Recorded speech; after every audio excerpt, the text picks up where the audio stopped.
पूर्णिमा का व्रत करने का कारण क्या है बताइए। आप इतने सालों से कर रही हो, कई माताएं कर रही होंगी पूर्णिमा का व्रत, एक समय फलाहार करती हैं, एक समय भोजन करती हैं।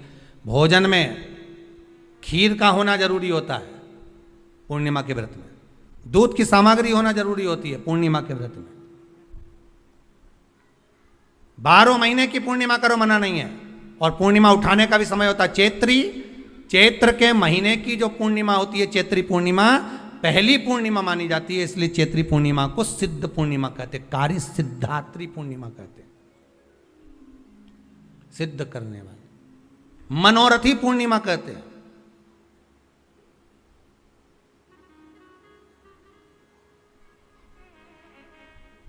मनोरथी पूर्णिमा, इसलिए पूर्णिमा का व्रत कहां से उठाया जाता है? चैत्र के महीने की पूर्णिमा से पूर्णिमा का व्रत उठाया जाता है कि मैं महीने की पूर्णिमा करूंगी तो वो चैत्र पूर्णिमा से उसको उठा लिया जाता है। पर उसका एक नियम रहता है, आप फलाहार करें अपनी जगह पर है, पर एक समय भोजन कर रहे हैं वो अपनी जगह पर, भोजन के साथ में मीठे के साथ थोड़ा दूध की सामग्री होना जरूरी होती है। और क्यों करते हैं पूर्णिमा का व्रत, किस लिए किया जाता है, क्यों करा जाता है, उसका व्याख्यान वर्णन शिव महापुराण के अंतर्गत स्कंद पुराण में लिखा गया। स्कंद पुराण में वर्णन किया है श्री वेद व्यास जी महाराज ने, कहा ये पूर्णिमा का व्रत इसलिए किया जाता है कि व्यक्ति का जब मन गलत भ्रम में जाने लगता है, मन जब गलत जगह पर जाने लगता है, तो ये मन को गलत जगह पर ले जाने वाला कौन होता है? तो कहा ये चंद्र होता है। व्यक्ति की राशि के अंतर्गत, व्यक्ति की पत्रिका के अंतर्गत, व्यक्ति की ग्रह दशा के अंतर्गत जब चंद्र बेकार चलता है तो व्यक्ति अच्छा करते करते भी बेकार करने लग जाता है। चंद्र डोल रहा है। कई माताएं कहती हैं गुरुजी हमारे बेटे को आशीर्वाद दीजिए, बहुत गलत संगत में जा रहा है, मतलब समझ जाना कि चंद्र गड़बड़ जा रहा है। बेटी अगर गलत मार्ग पर जा रही है, बेटी अगर गलत संगत में जा रही है, किसी अन्य व्यक्ति की ओर आकर्षित हो, चंद्र गड़बड़ हो रहा है, उसका चंद्र कहीं जा रहा है। कोई पुरुष, कोई लड़का कोई गलत मार्ग पर जा रहा है, चंद्र गड़बड़ हो रहा है। घर में जो क्लेश उत्पन्न होता है, घर में जो विवाद उत्पन्न होता है, उस विवाद को रोकने के लिए केवल चंद्र की ही, इसलिए तो पूर्णिमा घर की नारियां, हमारे यहाँ हिंदू धर्म में यहां तक स्कंद पुराण में कह दिया कि प्रत्येक पूर्ण, आप लोग कभी आप लोगों ने सत्यनारायण जी की कथा करवाई है? जितने लोग आस्था चैनल पर कथा सुन रहे हैं, जितने लोग फेसबुक यूट्यूब पर कथा सुन रहे हैं, यूट्यूब पर कथा का श्रवण कर रहे हैं, उनने कभी सत्यनारायण की कथा करवाई होगी। तो उसमें लिखा है हर कार्तिक, हर पूर्णिमा को, हर संक्रांति को ब्राह्मण सत्यनारायण भगवान की कथा या राजा या वैश्य कथा को कराता था, या बढ़िया कथा कराता। सुनी कि नहीं सुनी ये बात? सत्यनारायण भगवान की कथा में लिखा है, स्कंद पुराण के अंतर्गत जो सत्यनारायण भगवान की कथा का स्मरण किया उसमें लिखा है प्रत्येक संक्रांति पूर्णिमा को सत्यनारायण की कथा करवाने लगा और ये योनि को प्राप्त हुआ, इस योनि से छूटा, इस योनि में गया। लिखा है, सब कुछ लिखा है। अब उत्ते से समझ जाओ कि पूर्णिमा को सत्यनारायण की कथा करने का बोला है, तो पूर्णिमा को सत्यनारायण की कथा का क्यों बोला? वैसे तो रोज कराओ सत्यनारायण जी की कथा, प्रतिदिन कराओ, मना नहीं है। आप क्या कोई विशेष फंक्शन है आप सत्यनारायण जी की कथा करवा, पर पूर्णिमा संक्रांति को और संक्रांति को पूर्णिमा को सत्यनारायण की कथा का स्मरण क्यों करवाया गया? क्योंकि पूर्णिमा के दिन अगर ये भगवान का व्रत रख लेगी, पूर्णिमा के दिन अगर ये खीर का प्रसाद बना लेगी, थोड़ा सा दूध की कोई सामग्री बना लेगी और भगवान को भोग लगा देगी, भले सत्यनारायण भगवान के भाव से बनाए, भले सत्यनारायण जी के निमित्तार्थ बना, पर अगर इसने सत्यनारायण भगवान के निमित्त से बना, पर पूर्णिमा के दिन अगर ये व्रत रखेगी, उपास रखेगी या कोई सामग्री बनाकर भगवान की पूजन कर लेगी, तो इसके घर में जो अशांति है वो शांति में बदल जाएगी। इसलिए कई घरों में आज भी सत्यनारायण भगवान की पूजन हर पूर्णिमा को करती है। माता किताब लेके बैठ जाती है, तुरंत उन्हें ऑफिस जाना, कहीं काम पे जाना, और तुरंत उसने जल्दी कलश रखा, कलश नहीं भी रखे तो भगवान की पूजन कर के ब्राह्मण देवता को बुला लेगी, ब्राह्मण नहीं आएंगे तो खुद कर लेगी, पर करती जरूर है। इतना सा आटा सेक लेगी, पंजेरी बनाई, सीरा बनाई, मिठाई रख दो, कुछ भी करेगी पर सत्यनारायण की कथा कर ले। उसका मन लग गया उसमें, मतलब पूर्णिमा को करना है। उसको करने से क्या होता है? शांति रहती है, शीतलता रहती है। जिसके घर में हर महीने की पूर्णिमा को खीर बनती हो, ध्यान दीजिएगा, बहुत सुंदर संवाद चल रहा है, बहुत ध्यान देने वाली बात है। प्रत्येक महीने की पूर्णिमा को जिसके घर में दूध की सामग्री बनती हो, दूध की सामग्री तैयार होती हो, खीर प्रसाद तैयार होता हो, उसके घर में कभी क्लेश नहीं हो सकता। चाहे सास बहू एक दूसरे के सामने वो कहे ना, वो सांप और नेवले की लड़ाई क्यों ना, फिर भी शांति हो जाती है। पर प्रत्येक महीने की पूर्णिमा होना चाहिए। ये नहीं कि तुमने एक महीने की पूर्णिमा पे बना लिया और दूसरे महीने की पूर्णिमा को गायब कर दिया। फिर किसी ने कह दिया आज चूरमा तो बन रहा है, दाल बाटी तो बन रही है चूरमे के साथ में, लड्डू बन रहे हैं, तो काय को खीर बना रही हो? तो तुमने अब वो खीर प्रसाद। जैसे प्रदोष व्रत का जो उद्यापन होता है, प्रदोष के व्रत का जो उद्यापन होता है, उसमें सबसे मूल क्या है प्रदोष व्रत के उद्यापन में? कि दो चीजें मूल है प्रदोष व्रत के उद्यापन में, कि आप प्रदोष का व्रत करो तो या तो 11 करो प्रदोष तब उद्यापन करो, या 26 प्रदोष करो तब उद्यापन करो, या उससे ज्यादा कर लिए तब उद्यापन। तुम्हारा मन हो जब उद्यापन करो। पर उद्यापन की मूलता में दो चीजें, कि प्रदोष के दिन के एक दिन पहले गणेश जी की पूजन हो जाना चाहिए। उद्यापन की जो पूजन होती है वो पहले गणेश जी की पूजन एक दिन पहले हो प्रदोष के, और प्रदोष वाले दिन फिर हवन यज्ञ पूजन करा। और हवन में क्या चीज जरूरी है? खीर बनाकर 108 बार शंकर जी की नाम की पार्वती के साथ की आहुति देना जरूरी है। खीर की महत्वता है।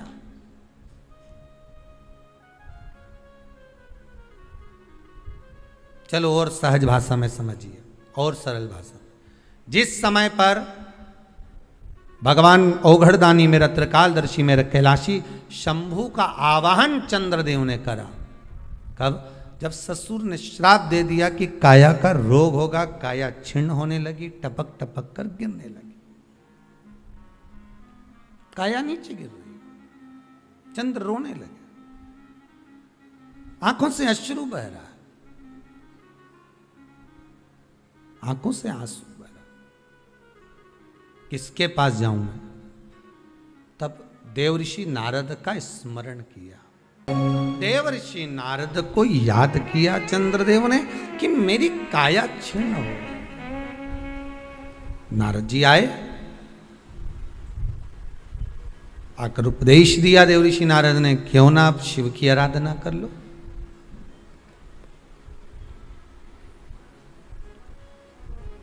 पूर्णिमा का जो व्रत है भगवान विष्णु का भी है तो शिव का भी है, दोनों स्वीकृत है।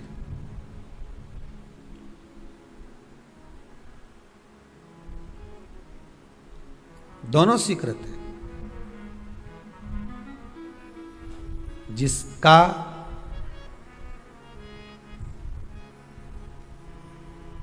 चंद्र आपकी पत्रिका में, आपकी राशि में, आपके स्वरूप में, हर व्यक्ति के संपूर्ण शरीर के अंदर 33 कोटि देवता विराजमान है। अलग अलग इंद्रियों पर अलग अलग देवताओं का निवास है। कभी मौका मिले तो अच्छे से उसको समझना। पूरे शरीर में अलग अलग इंद्रिय पर अलग अलग देवता। जिस व्यक्ति को रात्रि में, जैसे ही रात हो या दिन हो, भोजन करने के 15 मिनट के बाद ही नींद की झपकी आ जाए, समझ लेना चंद्र कमजोर पड़ गया, चंद्र गड़बड़ हो गया। बहुत ध्यान सुनिएगा जरा। पूर्णिमा का व्रत किसके लिए, वो भी ध्यान से दीजिए। शायद आपने कभी सुना ना सुना, पर अच्छे से सुन लोगे ना ये व्रत कथा, बार बार नहीं मिलने वाली। फिर इसके बाद तो तुम भले वो फिर फेसबुक यूट्यूब पर बाद में निकाल के भले सुनते रहना, पर सुन लो पूर्णिमा के व्रत का महत्व पूरा। एक, भोजन के बाद जब नशे जैसा माहौल हो जाए, आपको बिल्कुल कोई छेड़े ही नहीं, सोई नींद आए, जब लग जाए कि अब तो 2 क्षण सोना ही पड़ेगा। नेत्र कितना ही जगाओ तो भी नहीं माने, फिर तो बिन पिए नशा हो जाता है, जो बोले भोले गाता। तो ये जब ये चंद्र अपना प्रभाव दिखाता है तो भोजन के बाद आपको डुबा देता है। ठीक है,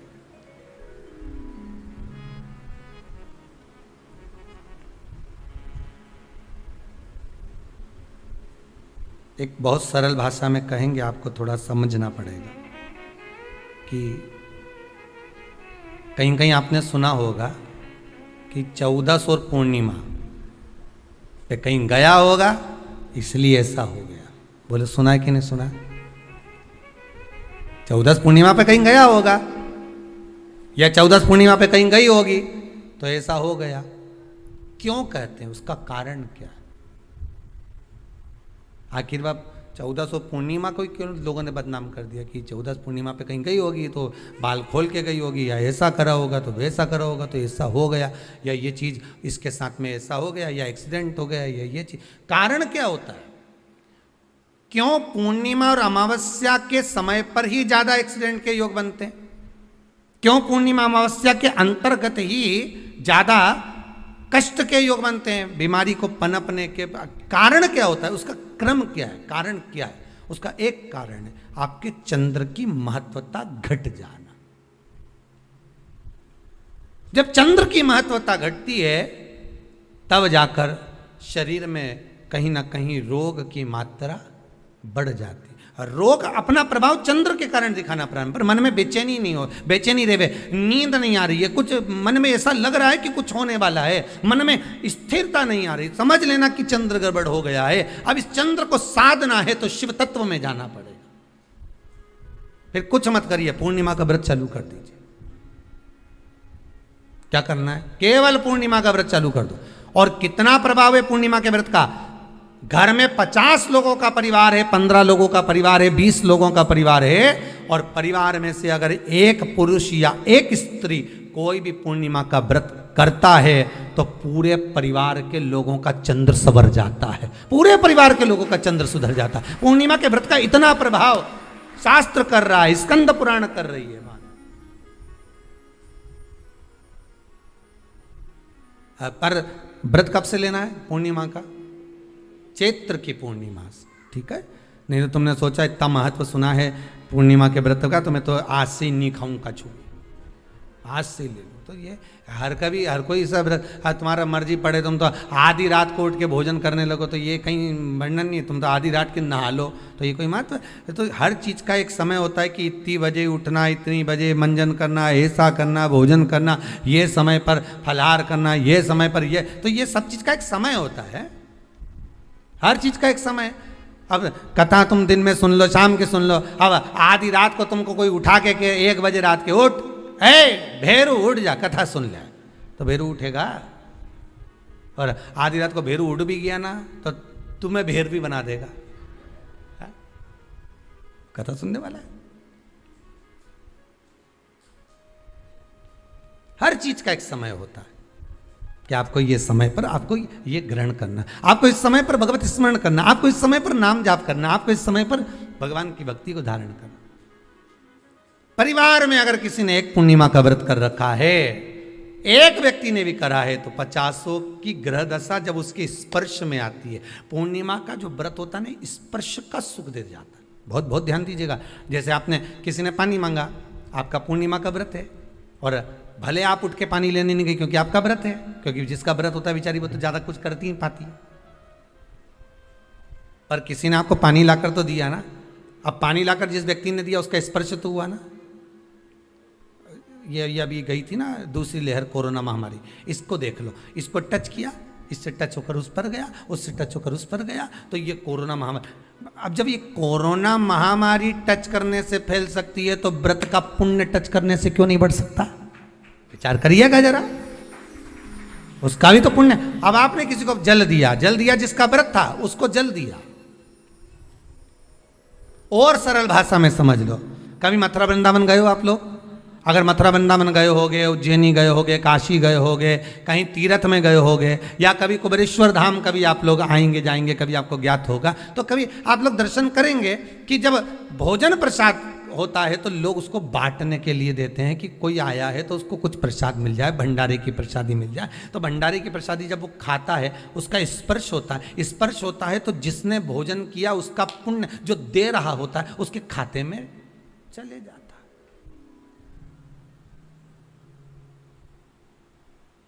उसके खाते में गया वो।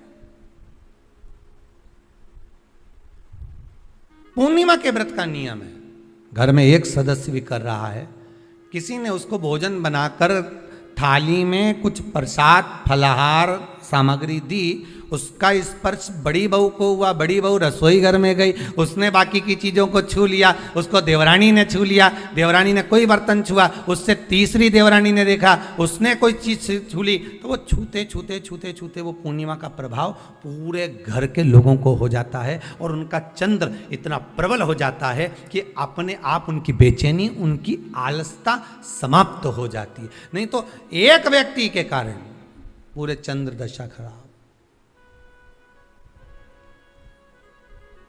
एक दुखी तो सब दुखी, एक सुखी तो सब सुखी। वो देख ले कि हाँ इसको सुख मिल गया है, अब ठीक है।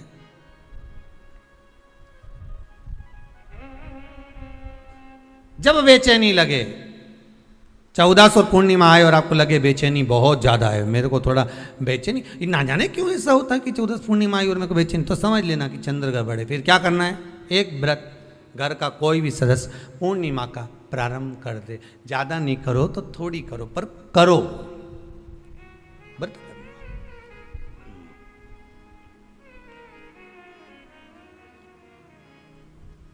बहुत क्लेश हो रहा हो, बहुत क्लेश हो रहा हो, तो पूर्णिमा के दिन खीर का भोजन प्रत्येक महीने में एक बार ऐसा नियम बना लो, अपने दीवार पे लिख लो कि पूर्णिमा है और पूर्णिमा के दिन घर में खीर बनना ही है। केवल शरद पूर्णिमा अकेली पे नहीं हो, तुम एक पूर्णिमा पे तो बनाते हो खीर, शरद पूर्णिमा के दिन तो खूब जोरदार बना बुनो के ना डोलची के छत पे धर दो, उठा के भगोनी ही धर दे, कहीं कहीं की तो छत पे बनाए। तो बच्चे पूछ ले मम्मी ये छत पे क्यों रखी है, तो क्या अमृत गिरेगा।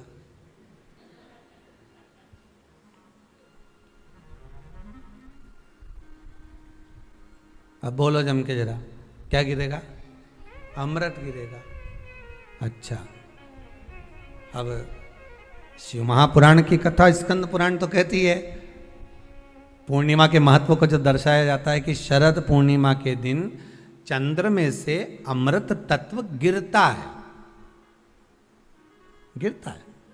पर कब गिरता है, अरे जम के तो बोलो, जब उस खीर का ढक्कन हटा हुआ, केवल खीर का नहीं अपना भी ढक्कन हटाओ, तभी तो अमृत गिरेगा।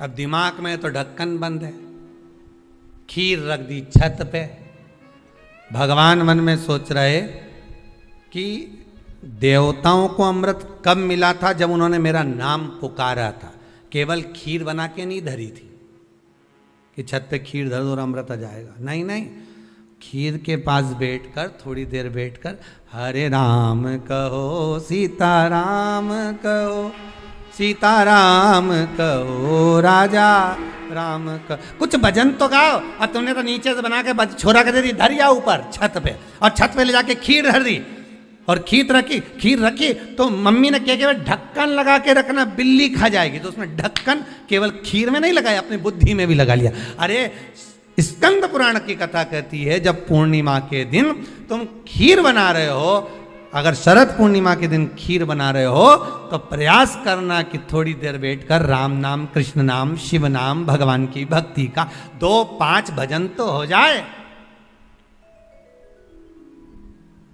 अब दिमाग में लगा ढक्कन, खीर में भी लगा दो ढक्कन, अमृत कहां से झड़ेगा। भगवान भी सोचे, ना राम नाम लीनो तूने भरी जवानी में तो डूब के मर जा रे चुल्लू भर पानी में। अब भगवत भजन करे नहीं और क्या कि अमृत झड़ेगा, भगवान के कहीं नहीं झड़े, फालतू की बात। राम नाम बोलती तो अमृत झड़ता, कृष्ण नाम बोलती तो अमृत झड़ता, भगवान का भजन करती तो अमृत झड़ता। इसलिए शरद पूर्णिमा पे मंदिरों में जो खीर बनती है ना, तुम्हारे घर की खीर और मंदिर की खीर के मिला के देखना जरा, दोनों में स्वाद किस में आए, जरा मिला के देखना। मंदिर की खीर में स्वाद आ जाए, क्यों 12 महीने की पूर्णिमा करके देखने में क्या जा रहा है, देख लो बना के। नहीं तो ना तो सियोर वाला महाराज तुम्हारे यहाँ खाने आ रहा है, नहीं तो खीर तो अपने घर में ही है। कोई महाराज तो नहीं आएगा खाने के लिए कि सियोर वाला महाराज को तुम खीर का डब्बा पहुंचा दो कि बा हर महीने की पूर्णिमा को तुम्हें ही खाना है, तुम्हें ही बनाना है। इतनी सी बना लो, पर बनाओ, देखो कि घर में शांति होती कि नहीं होती। बनाकर जाने में क्या जा रहा है, नहीं तो खीर तो है ही सरी, अगर शांति नहीं हुई तो खीर तो है, खा ही लेंगे। पर बना के देखने में कुछ जा रहा है क्या, बनाओ।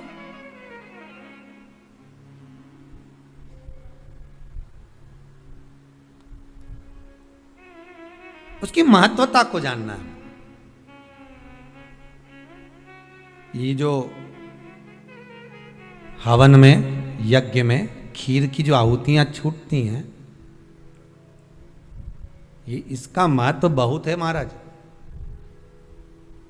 आप समझें ना समझें वो आपकी जगह पर आपके यहां जब विद्वान ब्राह्मण, कोई विद्वान ब्राह्मण आपके यहां जब यज्ञ कराने आए, हवन कराने आए, वास्तु पूजन कराने आए, जब माता रानी का हवन किसी भी रूप का यज्ञ कराने के लिए आए और वो खीर की आहुतियां जब छुड़वाए, तो आप पूछना कि खीर की आहुति का फल कितना, प्रताप फल कितना।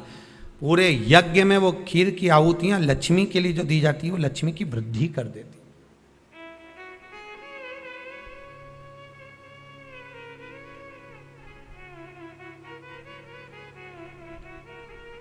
उसका महत्व कितना बढ़ जाता है,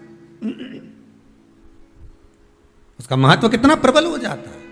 खीर क्या होती है, बनाइए एक बार।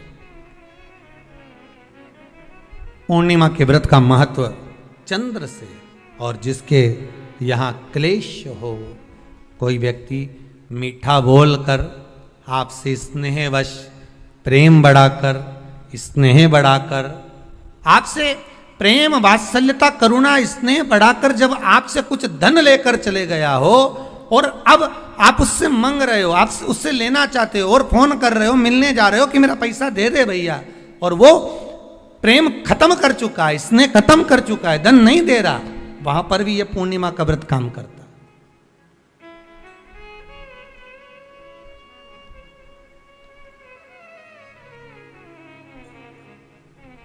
वहां पर भी पूर्णिमा का व्रत काम करता है। कहा व्रत करने वाला व्यक्ति जो पूर्णिमा का व्रत करता है, चावल का, अक्षत का, श्वेत वस्त्र में, सफेद कपड़े में अक्षत रखकर, जो जिससे धन लेना है प्रेम वश लेकर गया है, स्नेह वश लेकर गया है और नहीं दे रहा है, उसका स्मरण कर कर ब्राह्मण देव को दे देने पर भी महाराज चंद्र की दशा सुधर कर लक्ष्मी का भाव वापिस प्राप्त हो जाता है, पुनः वापिस। चंद्र से शिव भी जुड़े हैं, चंद्र से नारायण भी जुड़े हुए हैं। महाराज देवऋषि नारद का आगमन हुआ, नारद जी ने पूछा क्या बात है चंद्र, तुमने मुझे याद क्यों किया, कारण क्या है वो तो बताओ। चंद्र का कहना, मेरी काया का रोग हो गया, मेरी काया गिर रही है नीचे, टपक टपक कर गिर रही है, मेरी काया का रोग है, मुझे क्या करा जाए। तो कहा एक काम करो, देवऋषि नारद बोले शंकर का स्मरण करो।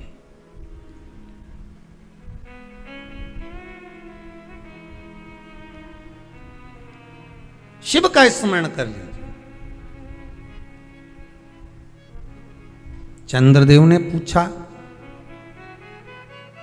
शंकर का स्मरण मैं करूं, प्राप्त करूं, क्या भगवान शिव मेरे संकट को हरने के लिए आएंगे? क्यों नहीं। तन, मन और धन, ये तीन कांटे हैं हमारे जीवन में भी। सबसे रफ्तार में चलने वाला मन का कांटा है। काय का कांटा है? मन का। मन का कांटा इतना रफ्तार में चलता है कि बैठा यहाँ है, पहुँच तुरंत जाता है। आप जहाँ से आए होगे या आप जहाँ बैठकर आस्था चैनल पर या फेसबुक यूट्यूब पर कथा श्रवण कर रहे होगे, आपका ये मन का कांटा उस समय पर जब आप कथा सुन रहे होगे तो ये विश्वास है कि वो मन का कांटा थोड़ी देर कुबेरेश्वर धाम पहुंच गया होगा। और जो कुबेरेश्वर धाम में बैठे होंगे इनका मन का कांटा थोड़ी थोड़ी देर में घर पहुंच जाता होगा। दूध रख कर आई थी, कहीं बहू चाय बना के नहीं पी जाए, शाम को जाऊंगी तो मिलेगा कि नहीं मिलेगा पता नहीं है।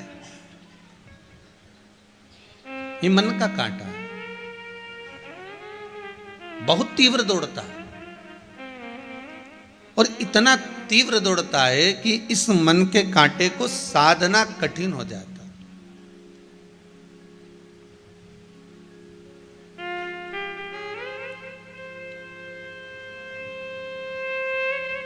एक बार गुरु नानक देव जी ने एक बार अपनी माता जी से कहा, मां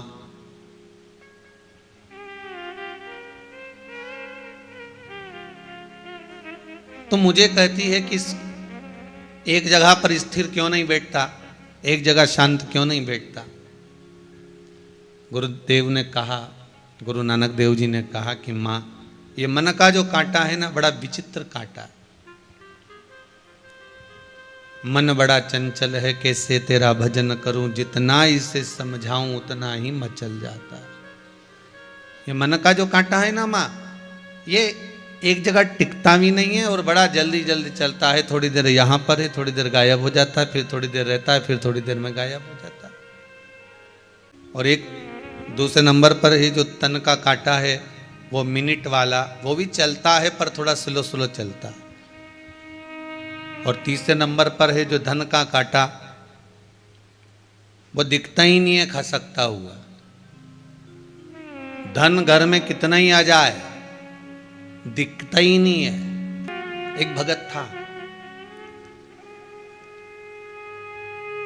वो शिव मंदिर में जाता था। शंकर जी के मंदिर में जब भी जाता तो मंदिर में जाकर अलग जगा कर शंकर भगवान पर एक लोटा पानी भरकर शिव जी को चढ़ाकर आ जाता। अब वो भोलेनाथ जी को पानी कहां चढ़ाता था? जहां पर आपको पहले भी जल चढ़ाना बताया था ना, कि जहां गणेश जी का स्थान और कार्तिकेय का स्थान, वहां तो वो जल चढ़ा है। जहां पर पार्वती जी का स्थान, वहां भी वो जल चढ़ा, वहां पर भी वो जल चढ़ा रहा। पार्वती जी के स्थान पर भी वो जल चढ़ा रहा। और फिर सब जगह पर जल चढ़ाने के बाद में नंदीश्वर पर भी जल चढ़ा देता है। और जल चढ़ाने के बाद वो जो शिवलिंग होता है ना, उसके ऊपर जल चढ़ा के ही नहीं आता।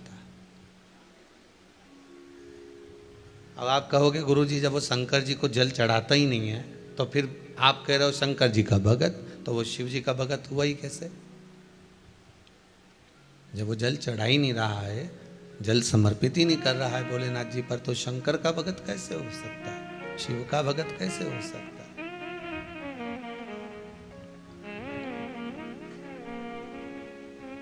महाराज सब जगह पर जल चढ़ाता वो, और जल चढ़ाने के बाद में सब जगह जल चढ़ाकर शंकर जी पे जल नहीं चढ़ाता और वापिस आ जाता है, वापिस आ जाता है पुणा अपने घर।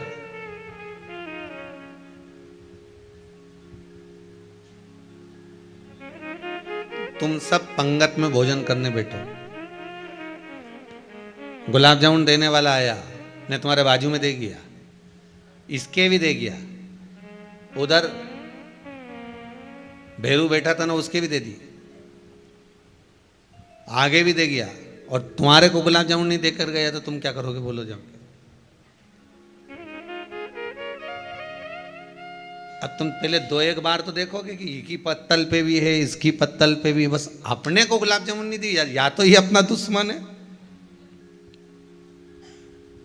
या फिर ये अपने को भूल गया। फिर याद दिलाने के लिए क्या करोगे? जैसे वो एक पंडित जी भोजन करने के लिए गए एक माता जी के यहाँ पर, और माता जी पापड़ देना भूल गई। तो पापड़ देना भूल गई तो पंडित जी से बात कर रही थी, तो पंडित जी ने बात ही बात में कह दिया, आज तो आने में बड़ी देर हो गई माता जी, आपको मालूम है? अरे हाँ महाराज, मैं तो पूछने भूल गई, तुम इतनी लेट क्यों आए? अरे अम्मा क्या बताएं, जब मैं आ रहा था रास्ते में इतना लंबा सांप आया, यहाँ से वो पापड़ रखा है ना, वहां तक का सांप आ गया बीच में। अब जो सांप बीच में आया तो मेरे को तो बड़ा डर लगे, बहुत भय लगे। फिर अम्मा जी को याद आया, महाराज पापड़ रह गए, मैं अब भी लेके आई, और अम्मा पापड़ ले। अब यहाँ गुलाब जामुन कोई फूल भूल जाए तुम्हारी पंगत में, तो तुम क्या कर सकते हो?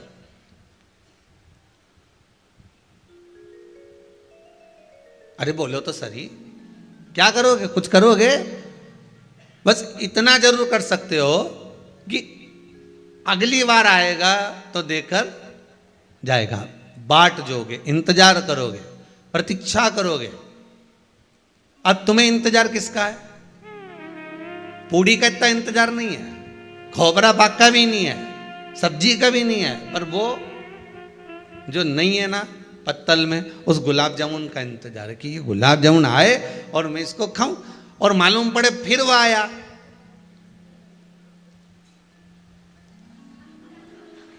फिर चला गया, फिर रह गए तुम गुलाब जामुन से।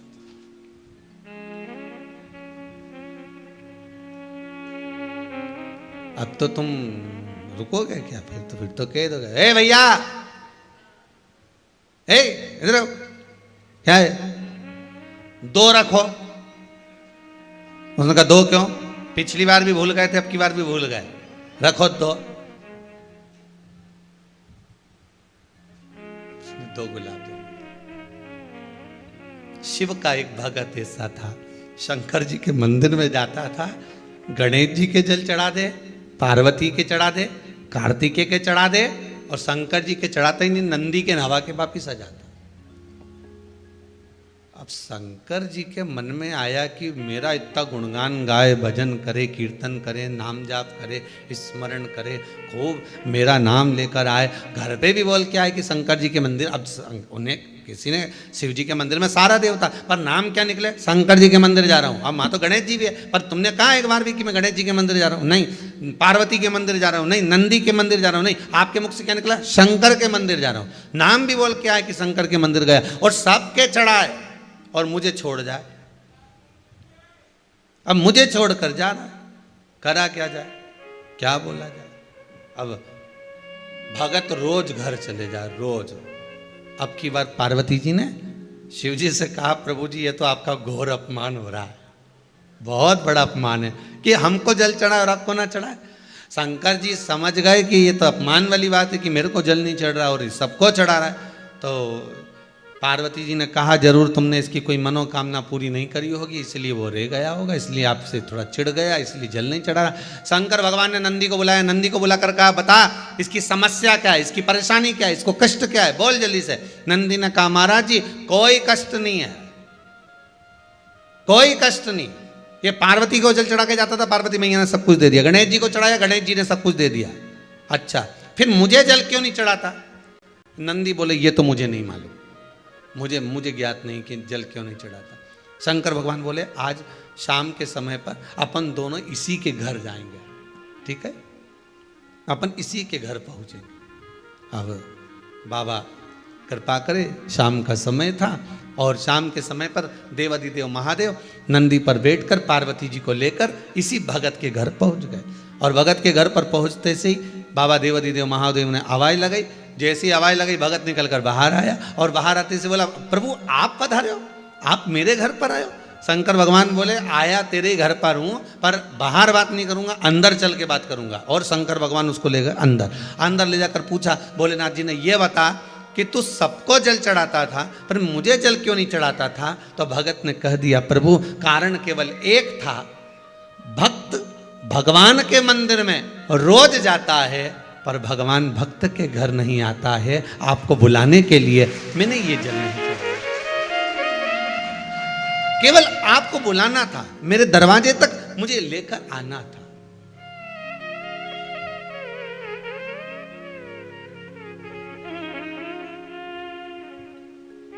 मेरे द्वार पर आप आए कितना सुंदर बात है, जरा ध्यान दीजिएगा। अगर आप थोड़ा सा पूजन में चावल भूल गए तो आपके मन में आ जाता है कि मैंने चावल नहीं चढ़ाया। बोला आता है कि नहीं आता?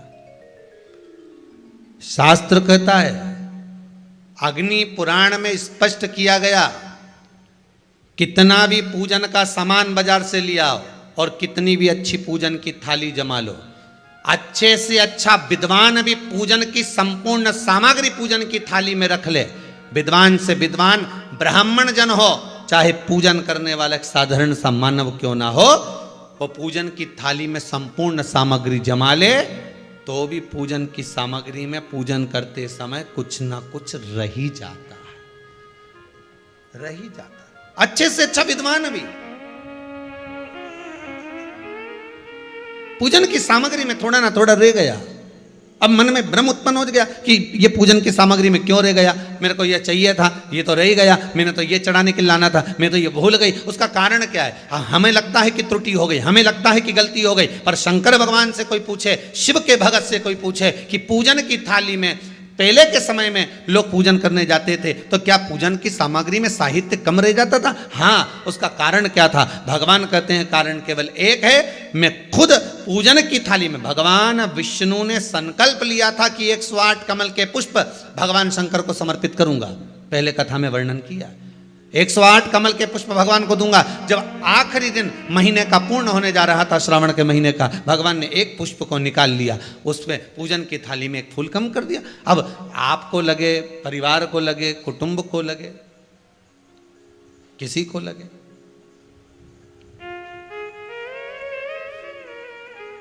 पूजा की थाली में पुष्प, पूजन की थाली में सामग्री अगर कम रह गई है तो आप ये विचार ना करें कि मुझसे गलती हो गई, मुझसे त्रुटि हो गई, भगवान रुष्ट हो जाएंगे।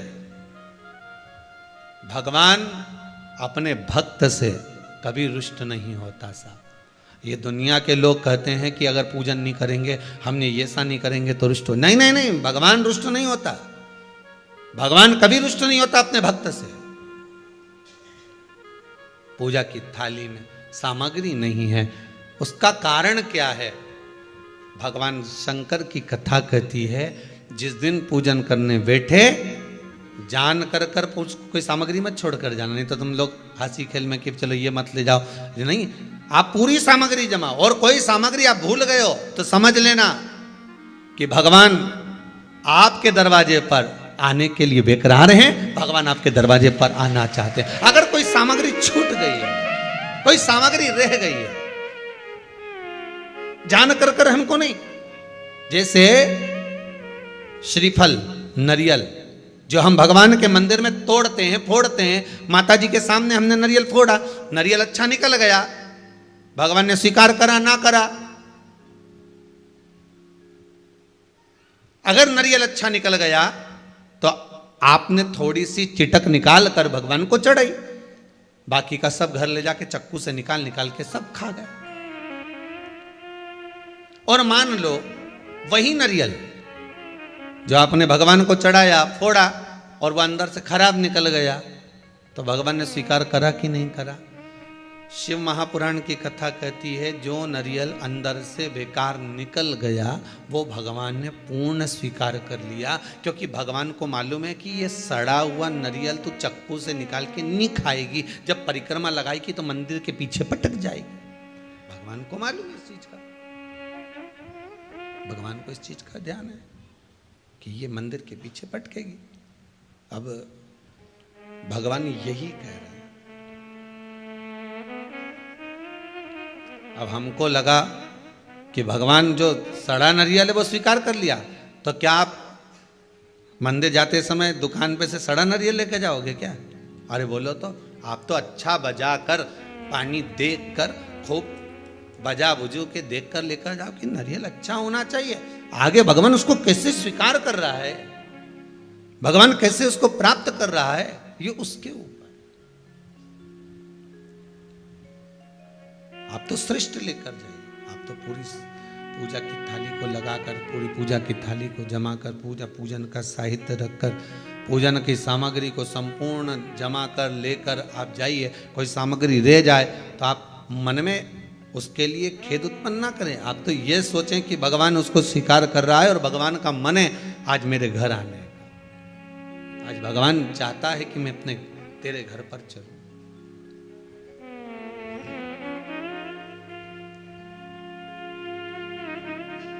भगवान शिव भक्त से कहते हैं कि तुम मेरे ऊपर जल नहीं चढ़ाता था? नहीं प्रभु,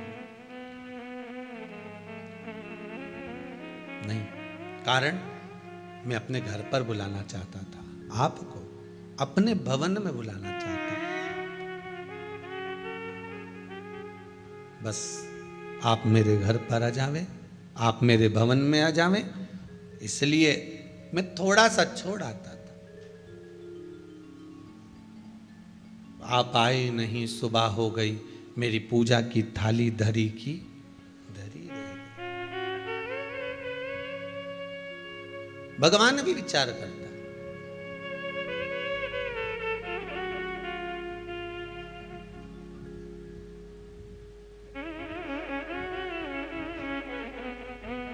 गंदे कपड़े पहनकर आप में से कितने लोग हैं जो किसी के यहां शादी में जाते होंगे? फटे कपड़े, गंदे कपड़े पहनकर आप बाजार नहीं जाते? गंदे कपड़े पहनकर आप शादी विवाह में नहीं जाते? गंदे कपड़े पहनकर आप मंदिर देवालय नहीं जाते? तो शिव महापुराण की कथा यही तो कहती है कि हृदय को गंदा रखकर हम उस परमात्मा के द्वार पर कैसे जाएंगे।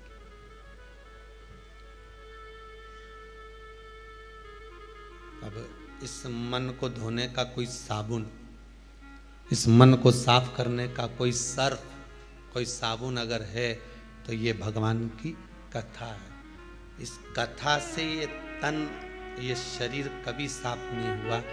कथा से जब भी कुछ साफ हुआ तो केवल मन साफ, केवल मन के सिवा कुछ नहीं।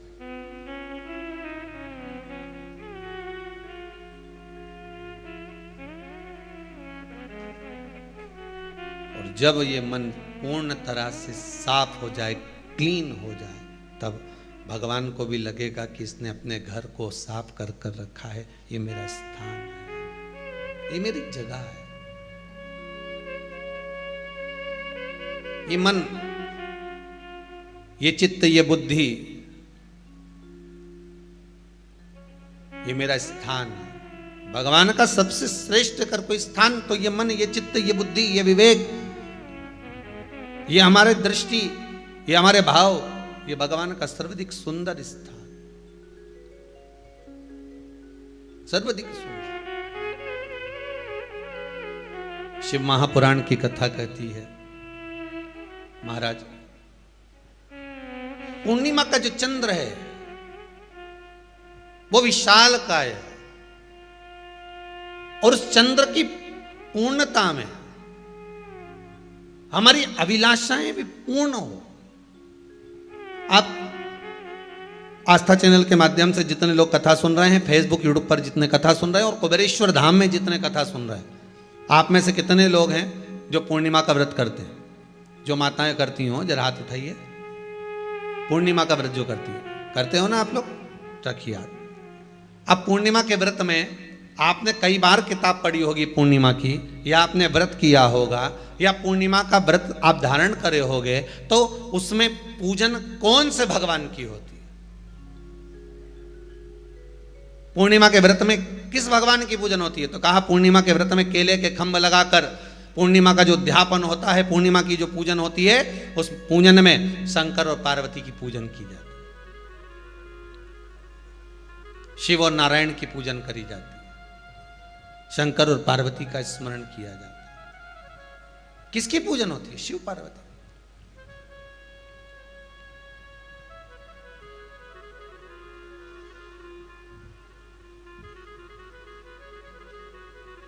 क्यों शंकर और पार्वती का पूजन क्यों करा जाता है पूर्णिमा के व्रत में? क्योंकि शिव और माता पार्वती ही केवल एक ऐसे हैं जिन्होंने अपूर्ण लक्ष्मी को भी पूर्ण बना दिया था। किसको पूर्ण बनाया है? लक्ष्मी। शरद पूर्णिमा के दिन अगर आप शंकर भगवान को एक लोटा पानी अगर शिव को समर्पित कर रहे हो, श्वेत पुष्प को रख कर शंकर जी के ऊपर सफेद फूल को चढ़ाकर अगर एक लोटा जल भी एक पात्र जल भी शंकर को समर्पित कर रहे हो, तो ये लक्ष्मी के लिए ही तो कर रहे हो। और कौन सी लक्ष्मी? पूर्ण लक्ष्मी, पूर्ण लक्ष्मी। आपको पहले भी कथा में कहा, एक बार भगवान विष्णु के सामने लक्ष्मी मैया ने बहुत तेज स्वर में कह दिया था, नारायण, दुनिया के लोग आपका नाम जपते हैं, दुनिया के लोग नारायण नारायण कहते हैं, दुनिया के लोग आपका भजन करते हैं, पर सत्य मायने में कहूं ना तो मेरे बिना दुनिया के लोगों की नहीं चल सकती, मेरे बिना दुनिया नहीं चल सकती, संसार मेरे बिना नहीं चल सकता। भगवान विष्णु ने कहा, ये तो गलत है लक्ष्मी आपका कहना। एक दिन लक्ष्मी को अहंकार आ गया, अहंकार के संबोधन जब माता लक्ष्मी करने लगी तो भगवान, उसी समय पर भगवान विष्णु को क्रोध आ गया और भगवान विष्णु ने कह दिया, लक्ष्मी तू इतनी बड़ी बड़ी बात कहती है कि तेरे बिना नहीं रह सकती संसार। मैं तुझे कहता हूं लक्ष्मी, तू अपूर्ण है, तू अपूर्ण है, तू पूर्ण कब हो गई?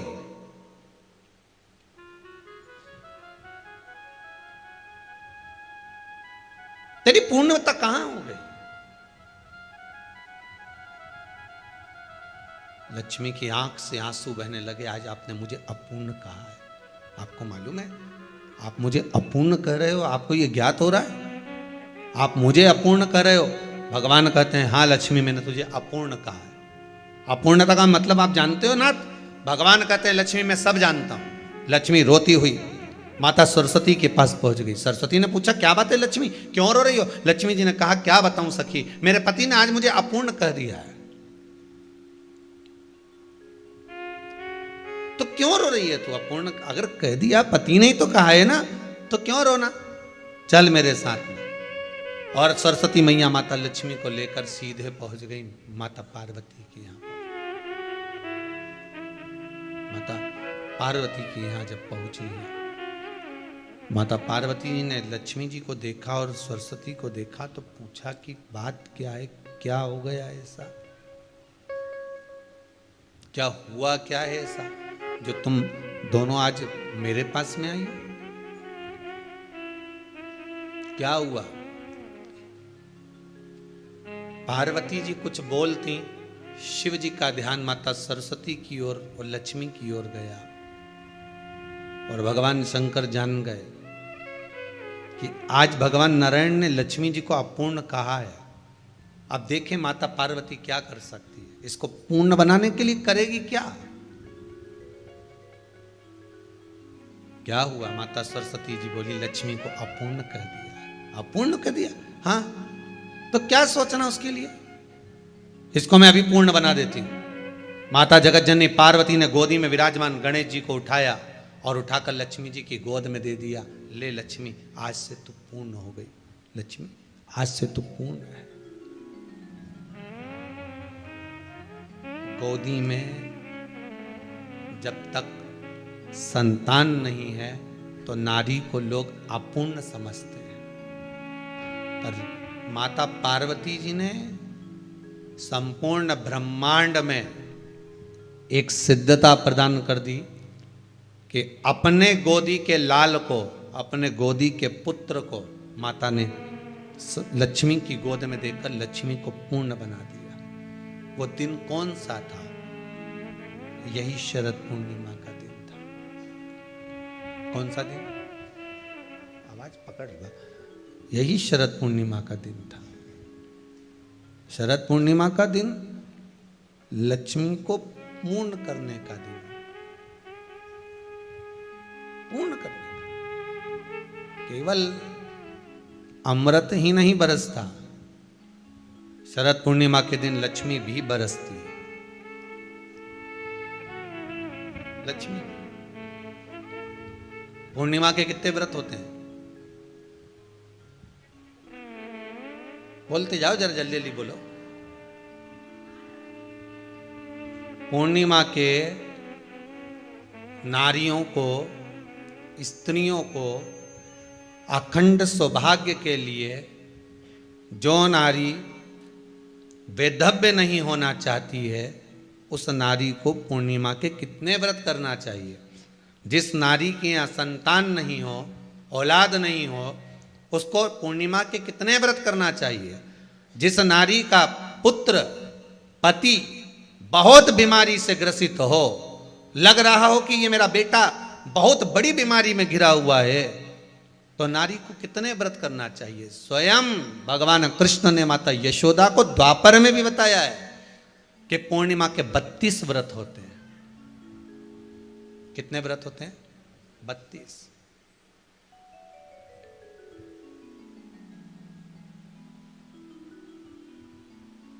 स्वयं भगवान कृष्ण यशोदा रानी को, माता यशोदा जी को भी बता रहे हैं 32 व्रत। अब आपको किसी ने बता दिया होगा कि 8 कर लो, 7 कर लो, 6 कर लो, 12 कर लो, इसलिए आपने बोला कि 12 कर लीजिए, 32 कर लीजिए। अरे यहां तो द्वापर की कथा भी कहती है। यशोदा जी ने एक बार भगवान कृष्ण को रोक कर कह दिया, ए कन्हैया रुको। कन्हैया बोले, बोलो माँ क्या बात है? कन्हैया जरा रुकिए, इधर आओ जरा। भगवान कृष्ण आए। हाँ माँ बोलिए। किस जगह का प्रसंग है ये? जिस समय पर राधा रानी कुरुक्षेत्र में नंद बाबा और यशोदा जी को लेकर कुरुक्षेत्र के कुंड में, ब्रह्म सरोवर में स्नान कराने के लिए लेकर जाती है, ग्रहण का समय पर। और जब भगवान कृष्ण उस कुरुक्षेत्र के उस सरोवर में स्नान करने आते हैं, तब यशोदा जी ने अपने लाला से प्रश्न किया है, पूछा है कि नारी वेधव्य होकर ना मरे।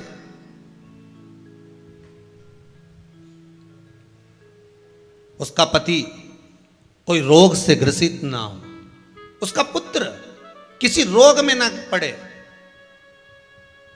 अरे भाई कितना सुंदर संवाद लिखा है। अगर किसी माता का पुत्र मान लो किसी नशे में डूबा हुआ है, कोई नशा कर रहा है और गलत नशा है, आपको लग रहा है कि ये नशे में डूबा हुआ है, आपको लग रहा है कि ये गलत जगह पर डूब गया है, आपको लग रहा है कि मदिरापान में, मांसाहार में या अधिक गांजा आदि जो भी नशे होते हैं, जितने भी नशे, उसमें डूब चुका है। और माँ उसको समझा रही है, तू नशे में मत डूब, तू इस काम को मत कर, तू ये गलत कर्म मत कर। माँ उसको समझा कर हार गई। तो मेरा माताओं से निवेदन है, आप उसको समझाना बंद कर दो, एक काम करना प्रारंभ कर दीजिए। हमें जो शिव महापुराण के माध्यम से शास्त्र कह रहा है कि आप 32 पूर्णिमा के व्रत प्रारंभ कर दो। उसमें करना क्या है आपको? केवल जिस दिन व्रत रहे, रात्रि के समय पर कोई भी मीठा, कुछ भी सामग्री आप चंद्र की रोशनी में, चंद्र को अर्घ देने के बाद, पूजन करने के बाद उसको रखो, और वही सामग्री जो नशा कर रहा है उसको पूर्णिमा के दूसरे दिन उसको खिलाओ। आप धीरे धीरे खिलाना चालू करेंगे, जिस नशे में वो डूबा हुआ उस नशे से वो छूटना प्रारंभ हो जाएगा। 2 पूर्णिमा व्रत करके तो देखो, तीसरे में तुम्हें जरूरत ही नहीं पड़ेगी। धीरे धीरे आप रुक, वो छूटना प्रारंभ हो जाएगा। स्वयं भगवान कह रहे हैं, यशोदा मैया ने कन्हैया को रोक लिया कुरुक्षेत्र के उस मैदान में,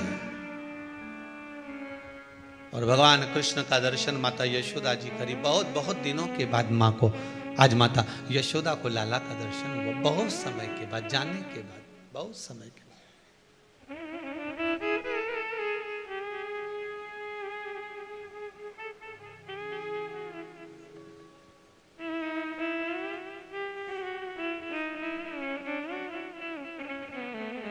आज नयन में यशोदा जी के बड़ा भाव था। बचपन कन्हैया का ध्यान में आ रहा था।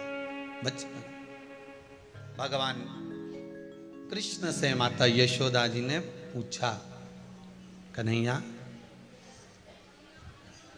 मान लो किसी नारी का पुत्र या पति रोग से ग्रसित हो, उसके पति की या पुत्र की आयु थोड़ी सी हो, तो हे कृष्ण, उस नारी को कौन सा व्रत धारण करना चाहिए या किसकी पूजन करना चाहिए? ये कुरुक्षेत्र की भूमि का संवाद है।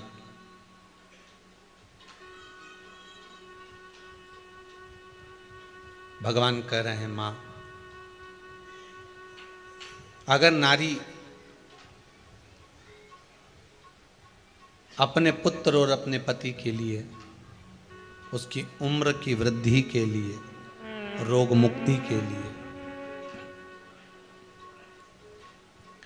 विश्व के ताप को कम करने वाले चंद्रदेव की आराधना पूर्णिमा के व्रत को धारण करती है, तो नारी उस व्रत के प्रभाव से अपने पुत्र और पति की बीमारी को, रोग को हर लेती है।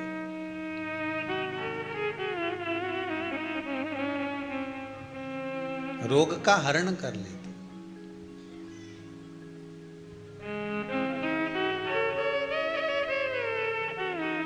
महाराज,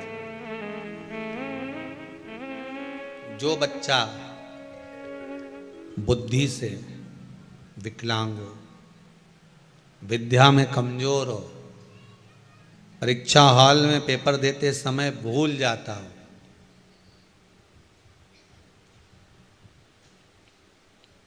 विवेक काम ना करता हो, तो निवेदन है किसी भी पूर्णिमा की रात्रि को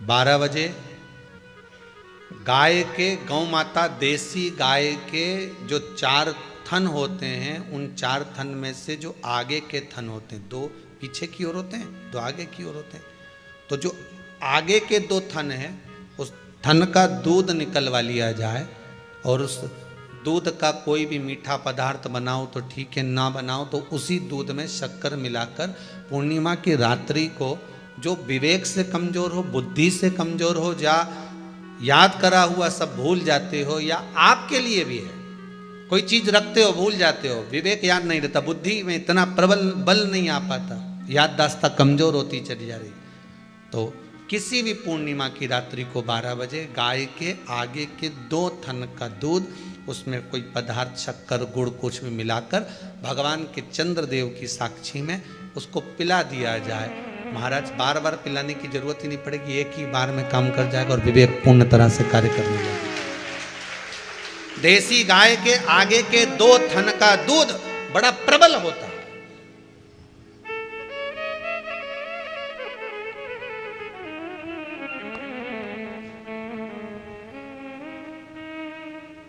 पूर्णिमा की रात्रि को 12 बजे उसका प्रयोग किया जाए।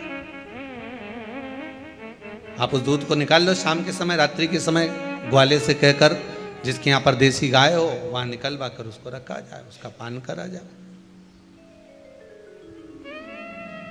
महाराज, रोग बीमारी में प्रबलता तो मां यशोदा जी जग कल्याण के लिए पूछ रही है, संपूर्ण विश्व के कल्याण के लिए।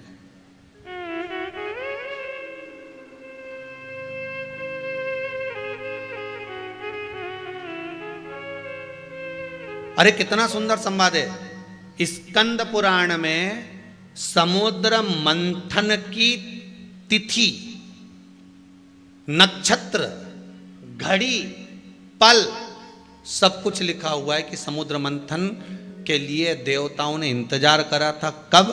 जब चंद्र का प्रभाव पूर्ण हो। जब चंद्र का प्रभाव पूर्ण होगा तब जो मंथन होगा, उस मंथन का जो सुख होगा वो जीवन को आनंद दे जाएगा।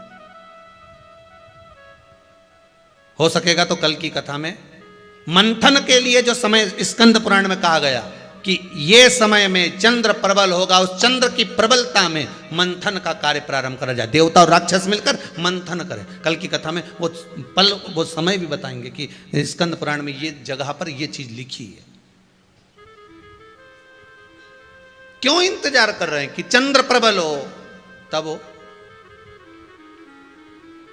क्यों भीष्म पितामह इंतजार करते हैं कि सूर्य उत्तरायण हो तब जाऊं?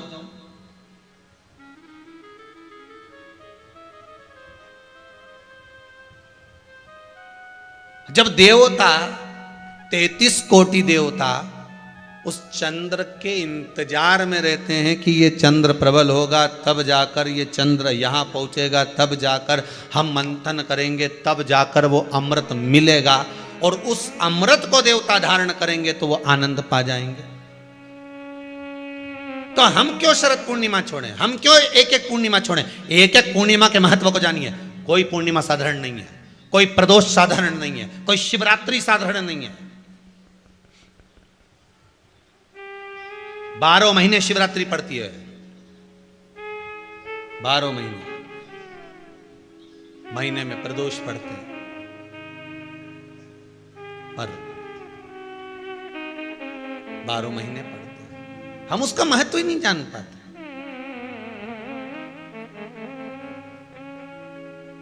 कौन से प्रदोष पर क्या करना है, कौन सी पूर्णिमा को क्या धारण करना है, कौन सी शिवरात्रि पर। कई लोगों को तो यहां तक नहीं मालूम था कि भाई श्रावण के महीने में भी शिवरात्रि आती है। वो तो बस लोगों के कि शिवरात्रि का पूजन हुआ, तो उसका स्मरण क्यों छोड़े हम? अगर ये वेद और शास्त्र ब्राह्मणों को दिए गए हैं, ये वेद और शास्त्र विद्वज्जन को दिए गए हैं, तो इसका स्मरण होना चाहिए कि हम निकाल कर जनमानस तक ये चीज पहुंचाएं कि हमें इस दिन ये पूजन करना है, उसका स्मरण होना चाहिए।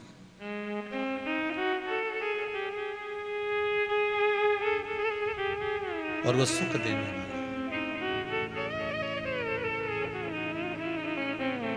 भगवान कृष्ण से यशोदा जी ने पूछा तो भगवान कृष्ण ने कहा, मां पूर्णिमा का व्रत अगर नारी 32 पूर्णिमा धारण कर लेती है तो वो नारी बेधव्य होकर नहीं जाती। स्मरण करो, मना नहीं। भजन में कोई कमी नहीं होना चाहिए, स्मरण में कोई कमी नहीं होना चाहिए। आप व्रत कर रहे हो, लगातार कर रहे हो, तो थोड़ा सा एक उद्यापन व्रत में जरूरी है। उद्यापन नहीं करो तो किसी विद्वान ब्राह्मण को घर में बुलाकर अभिषेक पूजन करा लो, उसको भोजन करा दो, दक्षिणादि प्रदान कर कर उसको विदा कर दो, उसमें भी सुख का भाग, उसमें भी सुख का।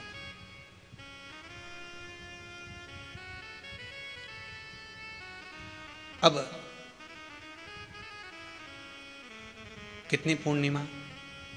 जम के बोल दो, 32 पूर्णिमा। कौन कर रहे हैं? भगवान कृष्ण। किसको कर रहे हैं? माता यशोदा को। यशोदा मैया को कृष्ण ने जो कहा उस पर संशय खड़ा हो गया। जब संशय खड़ा होता है तो व्यक्ति पूछता है, तुम वहां गए थे, तुम्हें कोई फायदा हुआ? संशय जब खड़ा होता पूछा जाता, किसने ये व्रत धारण किया? तुम्हें कुछ मालूम है? किसका होता है ये व्रत? भगवान कृष्ण ने कहा ये शंकर और पार्वती का व्रत है। किसका व्रत है? शिव और पार्वती का। पूर्णिमा का व्रत शंकर और पार्वती का व्रत। तो कोई कहे कि ये तो भगवान कृष्ण का व्रत है, तो ये तो कृष्ण भगवान तो द्वापर में आए हैं, पर पूर्णिमा का व्रत तो स्वयं माता पार्वती जी ने भी धारण करा है। जिस समय पर कार्तिकेय महाराज को गंगा मैया प्रकट कर रही थी और तारकासुर का जब संहार करना था, तब माता पार्वती ने शंकर जी से पूछा था कि तारकासुर को मारने के लिए आपके पुत्र की जरूरत है, आपका पुत्र प्रकट कैसे होगा? क्योंकि आप तब साधना में लगे रहते हो। भगवान कहते हैं चिंता मत कर, तू एक काम कर, पूर्णिमा व्रत को धारण कर। मां पार्वती भी जिस व्रत को धारण करी है, तो कोई ये द्वापर का व्रत है क्या?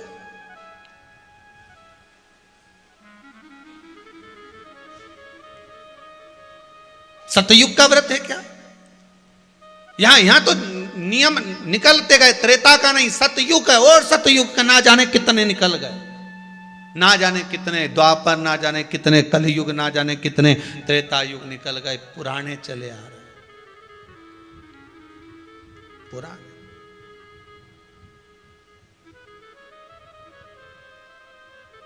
Old is gold. कितना ही नया नया फैशन लियाओ, पर पुराना पुराना ही होता है। कितना ही लियाओ नया नया, कितना ही लेकर,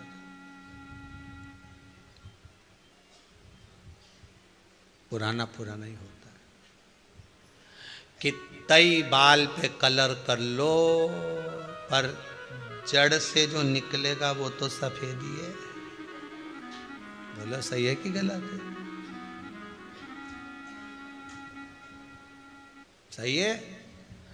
तो किसी ने पूछा ये ऊपर का तो काला हो जाएगा पर जो निकलेगा उसका क्या होगा? तो कि जड़ अगर काली है मतलब जड़ मजबूत है और जड़ में ही वो कलर भर दिया जाए तो जितने निकलेंगे वो सब काले ही निकलेंगे। तो फिर कहा ये जड़ को पकड़ना पड़ेगा। तो बिल्कुल यहाँ तो शास्त्र कह रहा है कि कोई भी अगर आप प्रसंग धारण कर रहे हो, कोई भी आप नियम धारण कर रहे हो, कोई भी आप व्रत धारण कर रहे हो या आप किसी भी तरह का पुण्य भाग धारण कर रहे हो तो उसमें जड़ की मूलता होना चाहिए। जड़ कहाँ?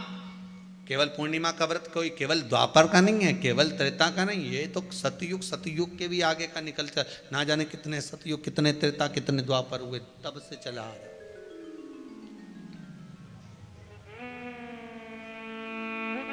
कितने महाराज धारण किया। कोई संवाद हो ऐसा? यशोदा मैया कर रही है भगवान कृष्ण से, कोई संवाद ऐसा हो? कोई संवाद?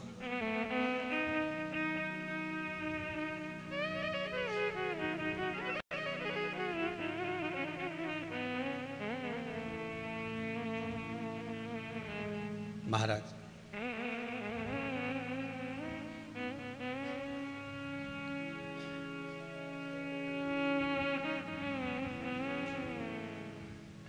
जिनके नयनों में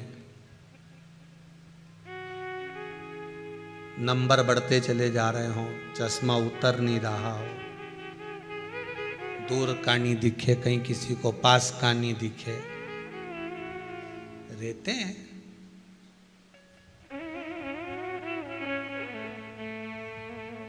उसके लिए भी शरद पूर्णिमा के दिन तुलसी की जो डंडी होती है,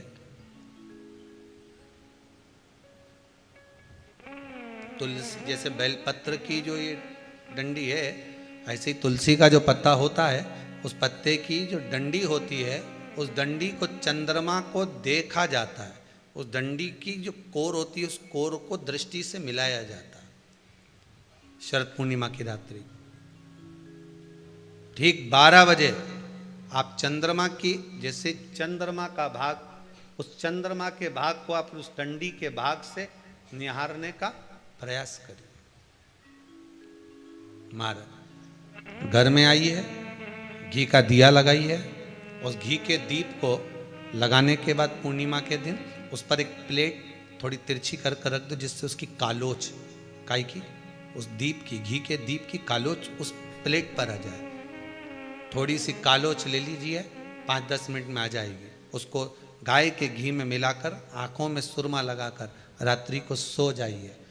3 दिन बाद आप महसूस करेंगे कि नेत्र की ज्योति बढ़ना प्रारंभ हो रही है। नेत्र की। अब इस प्रयोग को करने में कोई धन लगा तुम्हारा? अरे बोलो तो सही। कन्हैया कर रहे हैं मां। एक कातिका नगरी थी, बड़ी सुंदर नगरी थी।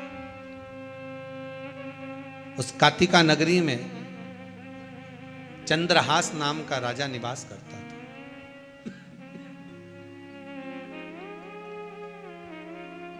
मां चंद्रहास राजा बड़ा धर्मात्मा, पुण्यात्मा, सत्कर्मी था, भगवान की भक्ति में डूबने वाला था। यहां पर एक ब्राह्मण और एक ब्राह्मणी भी रहते थे। ब्राह्मण का नाम धनेश्वर था।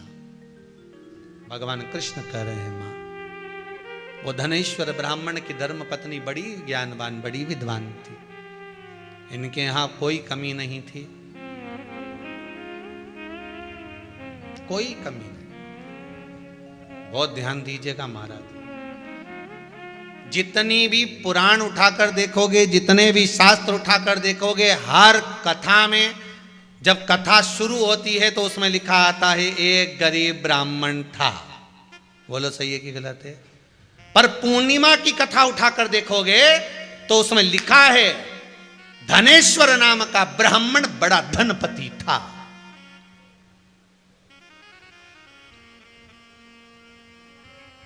सारी किताबों को उठाकर देख लेना, उसमें लिखा मिलेगा एक गरीब ब्राह्मण था।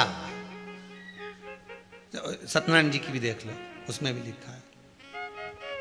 जितनी पुस्तक उठाकर उसमें आपको एक ही सुदामा जी का चरित्र देख लो, उसमें भी अगर कथाकार बोलते हैं, श्रीमद् भागवत में वर्णन करते हैं, गरीब सुदामा, सुदामा गरीब था। कहीं पर भी उठाकर देखो एक गरीब ब्राह्मण था। पर पूर्णिमा की कथा को उठाकर देखोगे तो उसमें नहीं लिखा कि गरीब ब्राह्मण था, उसमें लिखा है धनेश्वर नाम का ब्राह्मण जो सारी संपदावान था, उसके पास में कोई कमी नहीं थी, उसमें किसी तरह की कोई कमी नहीं, उसमें कोई कमी है ही नहीं उसके पास में। और जो कहते हैं ना कि ब्राह्मण गरीब था, उनको कहना बंद कर देना चाहिए। ब्राह्मण जैसा दुनिया में कोई सेठ नहीं हो सकता, कोई साहूकार नहीं हो सकता। ब्राह्मण कभी गरीब नहीं था और ना कभी ब्राह्मण गरीब है। ब्राह्मण के पास में अगर वेद और पुराण है, ब्राह्मण के पास में सत्य रूपी वाणी है, ब्राह्मण के पास में अगर शंकर और नारायण है, तो लक्ष्मी तो ब्राह्मण के पास दौड़ कर आती है। ब्राह्मण कभी गरीब नहीं हो सकता।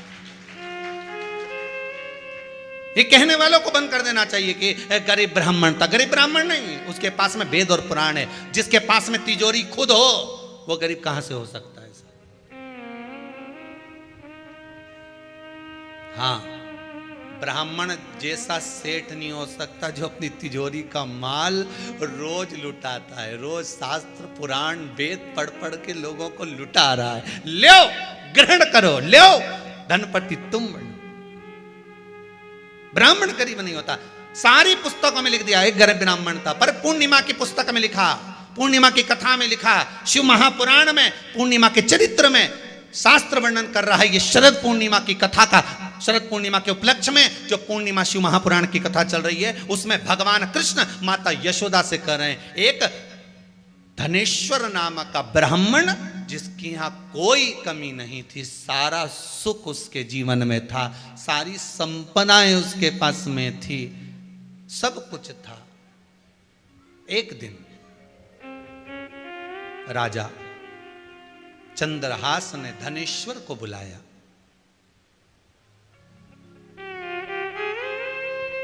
राजा चंद्रहास ने धनेश्वर को बुलाया और धनेश्वर को बुलाकर राजा चंद्रहास ने कहा, तुम्हारे यहां बहुत संपदा सुख सब कुछ है, इसके बाद भी आपकी धर्म पत्नी और आपका चेहरा उतरा हुआ रहता है, कारण क्या है? राजा चंद्रहास भी धर्मात्मा है और धनेश्वर भी धर्मात्मा। धर्मात्मा का मतलब जानते हो आप लोग? जो धर्म के पथ पर चले, जिसकी आत्मा धर्ममय हो, किसी को दुख नहीं देना, किसी को कष्ट नहीं देना। अपने भजन के चक्कर में अगर दूसरा दुखी हो रहा है तो वो दुख नहीं।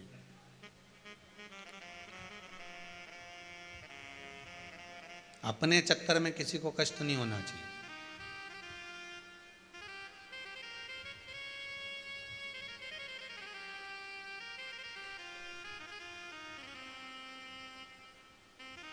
मंदिर में पूजन करने गए, नारियल फोड़ के अंदर का भाग निकाल कर जो गड़ने वाली नट्टियां होती हैं ना, जो नारियल के ऊपर की खोल होती है, नट्टी उसको बोलते हैं, नट्टी वो रास्ते में पटकिया। अब जो दर्शन करने जा रहा है उसके पाँव में चुभ रही कि नहीं चुभ रही? अरे बोलो तो, चुभ रही है ना। अब लोग आपको धर्मात्मा कह सकते हैं कि ये बहुत धर्मात्मा है, बड़ी पुण्यात्मा है, पर शास्त्र आपको पुण्यात्मा नहीं कह सकता, आपको धर्मात्मा नहीं कह सकता। क्यों नहीं कह सकता? क्योंकि आपका स्वार्थ पूर्ण हो गया और आपका स्वार्थ पूर्ण होकर आप दूसरे को कष्ट देने के लिए वो वहीं पटक कर चले गए। शिव महापुराण में आपको पहले भी कथा में कहा, आज फिर कहते हैं, जब जब शंकर के मंदिर में जाना, जब जब शिव के मंदिर में जाना, तो कहीं झाड़ू पड़ी हो तो उठाकर लगा देना, जल हो तो उससे साफ कर देना, भगवान का श्रृंगार करना, पत्ती तोड़कर उससे ही श्रृंगार कर देना, भले बेलपत्र ना मिले, शंकर का अनुमोदन करना। आज शिव महापुराण के माध्यम से कम जितने भी शंकर के मंदिर हैं, सारे शिव मंदिर में इतना कीचड़ जमा होता था, जो जाता था पानी ढोल कर आता था, लात रख कर कीचड़ कर कर आता था। आज कम से कम पूरे भारत के, पूरे विश्व के शंकर के मंदिर में शंकर की कथा सुन सुनकर लोग जागरूक होकर शिव मंदिर को साफ तो रखे हैं। पूरा शिव मंदिर आज के समय में एकदम क्लीन मिलता है। लोग जान गए कि शंकर के मंदिर में दिया लगाने का क्या फल है, शंकर को बेलपत्र चढ़ाने का क्या फल है, शंकर के मंदिर में बुआरी काटने का, झाड़ू लगाने का, पोछा लगाने का, शिव को, उस मंदिर को क्लीन करने का क्या फल। समझ गए? अब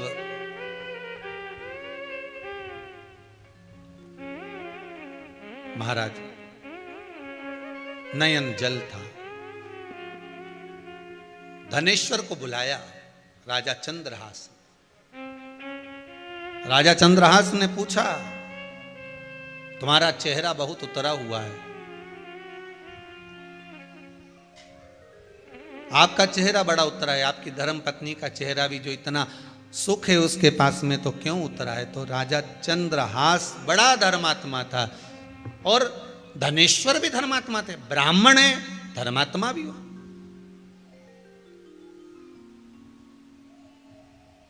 बड़े धर्मात्मा थे। क्या बात है, आपका चेहरा उतरा हुआ है?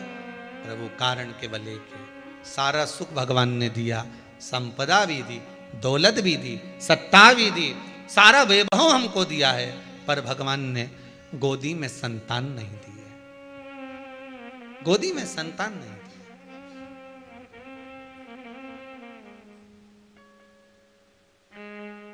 बड़ा विचित्र समय। शिव महापुराण में पहले भी कहा था, जब दांत होते हैं तब चने नहीं होते, जब चने होते हैं तब दांत नहीं होते। भगवान जब सारे सुख दे देता है तो शरीर को ऐसा बना देता है कि वो सुख का भोग ही नहीं कर पाता।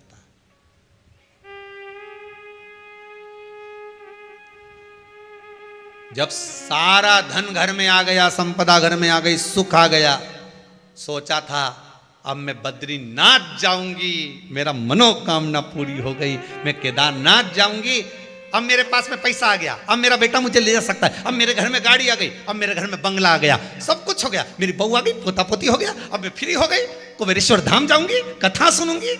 मालूम पड़े बाथरूम से निकल के आ रही थी, पांव फिसली गया, टपकी गई, 2-4 थी शरीर में ने टूटी गई। अब भगवान तूने सारा सुख दिया, अब ये दुख क्यों दे दिया। भगवान के ये जीवन की रीति है, जब दांत रे तब चना नहीं रे, जब चना रे तब दांत नहीं रे। रिटायरमेंट जब होता ना, आदमी रिटायर होता ना, जैसे 60 पूरे हुए और रिटायर होने का समय आ गया कि अब एकदम फ्री हो गया मैं, अब गवर्नमेंट की नौकरी छूटेगी, रिटायरमेंट लूंगा, खूब एंजॉय करूंगा, खूब।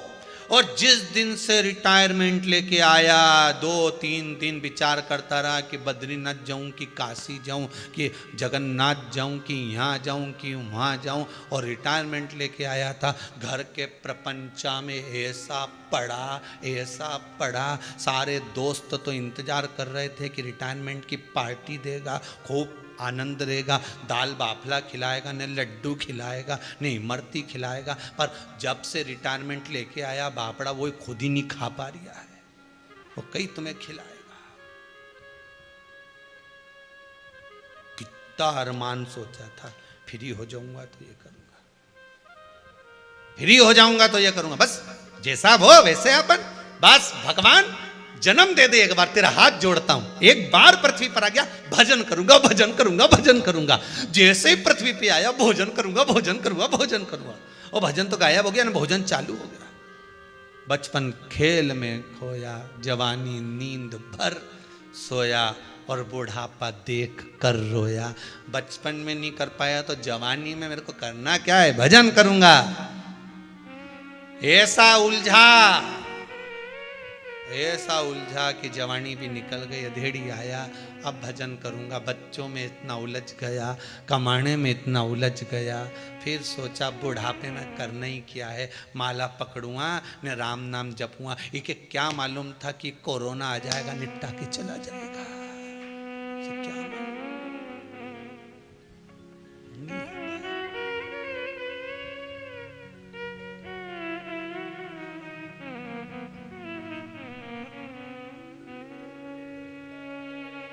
किसको मालूम। इसलिए जब समय मिले, जैसा समय मिले, पूर्णिमा शिव महापुराण की कथा कर, जैसा समय मिले, जब समय मिले, खाते पीते सोते उठते बैठते, तुम्हारी मर्जी पड़े, घूमते न फिरते, मॉर्निंग वॉक करो चाहे नाइट का वॉक करो, कहीं पर भी जा रहे हो, श्री शिवाय नमस्तुभ्यम, राम राम कृष्ण नाम जपते रहो। क्या भरोसा, आज है कल नहीं। एक बात पहले भी कही, आज फिर कहते हैं,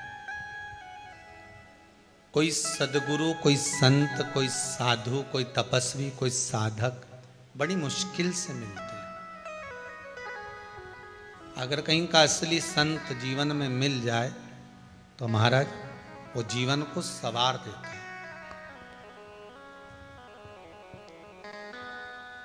और अगर कहीं का नकली मिल गया तो जीवन को बिगाड़ देता है।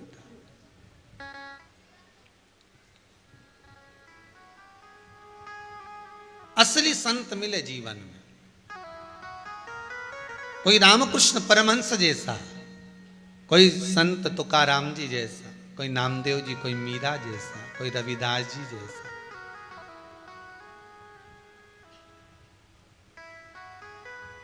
कोई श्रीमद् वल्लभाचार्य जी जैसा, कोई रामानुजाचार्य जी जैसा, कोई संत साधु ऐसा मिल जाए जो हमको जगा दे। एक संत जा रहे थे, वहीं से धनेश्वर निकल कर जा रहा था। धनेश्वर ने पूछ लिया, महाराज 8 दिन से मैं आपको देख रहा हूं, आप हमारी नगरी में से भिक्षा मांगते हो, सारे नगर से आप भिक्षा मांगते हो, पर मेरे दरवाजे पर भिक्षा मांगने नहीं आते हो। कितनी बड़ी बात है, जरा ध्यान दीजिएगा। धनेश्वर कह रहा है, एक ब्राह्मण धनेश्वर कह रहा है कि आप सब जगह से भिक्षा मांगते हो, पर मेरे दरवाजे पर भिक्षा मांगने नहीं आते। और एक हमारी सोच देखिए, विचार देखिए, अच्छा है ये भिखारी मेरे यहां नहीं आए, बाजू में से पैसा ले ले, उधर से ले ले, पर हमारे यहां नहीं आए। गणेश जी बिठाते हैं बच्चे लोग तो चंदा लेने आ जाते हैं। कई लोगों के मन में आता है ये इधर उधर से ले ले, अच्छा है, जैसे ही वो आने का रहता है तो ये अंदर पानी पीने चले जाता है। पर धन्य है रे धनेश्वर ब्राह्मण, धन्य है तू। पूर्णिमा की कथा कर रही है, धन्य है तू। धनेश्वर ब्राह्मण कह रहा है संत से, एक सन्यासी से, एक तपस्वी से। आप सबके यहां से भिक्षा लेते हो, सबके यहां से अन्न भाग ग्रहण करते हो, और जाकर नदी के तट पर बैठकर खा लेते हो, तो मेरे दरवाजे पर भिक्षा मांगने क्यों नहीं आते, मेरे दरवाजे पर क्यों नहीं पहुंचते। धनेश्वर के शब्द सुने तो संत ने कहा, भाई बात इतनी सी है कि मैं तेरे यहां से भिक्षा कैसे लूं, क्योंकि जैसे लक्ष्मी अपूर्ण थी ऐसी ही तू भी तो अपूर्ण है, तेरी धर्मपत्नी भी अपूर्ण है, मैं तुम्हारे यहां से भिक्षा कैसे ले सकता हूं। मैं तुम्हारे यहां से भिक्षा लेकर पा नहीं सकता। अब जिसने ये मार्ग बताया है, चतुर धनेश्वर ने विचार कर लिया क्यों ना इसी के चरण पकड़ लिए जाएं। अगर ये कह रहा है कि हम अपूर्ण है, हमारी पत्नी अपूर्ण है, हमारे यहाँ संतान नहीं है, तो हम क्यों ना इनके चरण पकड़ें। और धनेश्वर ने चरण पकड़ लिए संत के। महाराज अब तो आप बताओ कि हम पूर्ण कैसे होंगे, हमारे दरवाजे से आप भिक्षा कब लोगे, जब तुम्हारे यहाँ संतान होगी। तो संतान कौन देगा, संत से पूछा, संत ने कहा ये तो परमात्मा के हाथ में। अच्छा, ये परमात्मा के हाथ में? हाँ। परमात्मा किसके हाथ में? अब बोलो तो सही। तो कहा संत, साधु, ब्राह्मण, भजन करने वाला भक्त, भगवंत, भगवान भक्त के हाथ में। एक वो आप लोग भजन की लाइन गाते हो ना, भगत के बस में भगवान, भगत बिना ये कुछ भी नहीं है, और भगत हैं इनके प्राण भगत के वश में। जहां भगवान भक्त है वहीं पर भगवान है, वही भगवान। अब भगवान मिलेगा तब काम सदेगा। भगवान किसके हाथ में? तो कहा भक्त के हाथ में। धनेश्वर ने पूछा तो आप कौन हो? भक्त ही तो हो ना। अब आप बताओ मेरे घर में संतान कैसे आई? बोलो। संत ने तो अपनी खोपड़िया खुजाना प्रारंभ कर ली, बताओ हम ही फंस गए बीच में।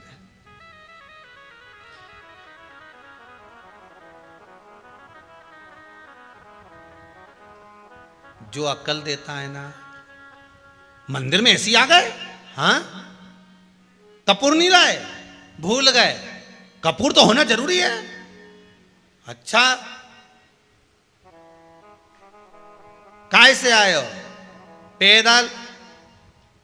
अब जिसने कहा पैदल उसी ने पूछ लिया तुम काय से आए हो? मोटरसाइकिल से। ये पकड़ो 10 रुपए, कपूर लेके आ। अब उसी ने अकल दी थी, कपूर नीला है, और लेने भी कौन जा रहा है? वही। इसने कह दिया हम तो पैदल आए। अब वो 10 रुपए का कपूर लेने का 50 रुपए खर्च करे, सीहोर तक गया, कुबेरेश्वर धाम से 10 किलोमीटर दूर। अब इतना डीजल पेट्रोल जल गया। अब आते से ही वो बोला, मन में सोच लिया हनुमान जी के मंदिर में जो भी आएगा कभी नहीं बताऊंगा कि तुम ये चीज नहीं लाए, तुम तो जुलान चढ़ा जाओ। दादा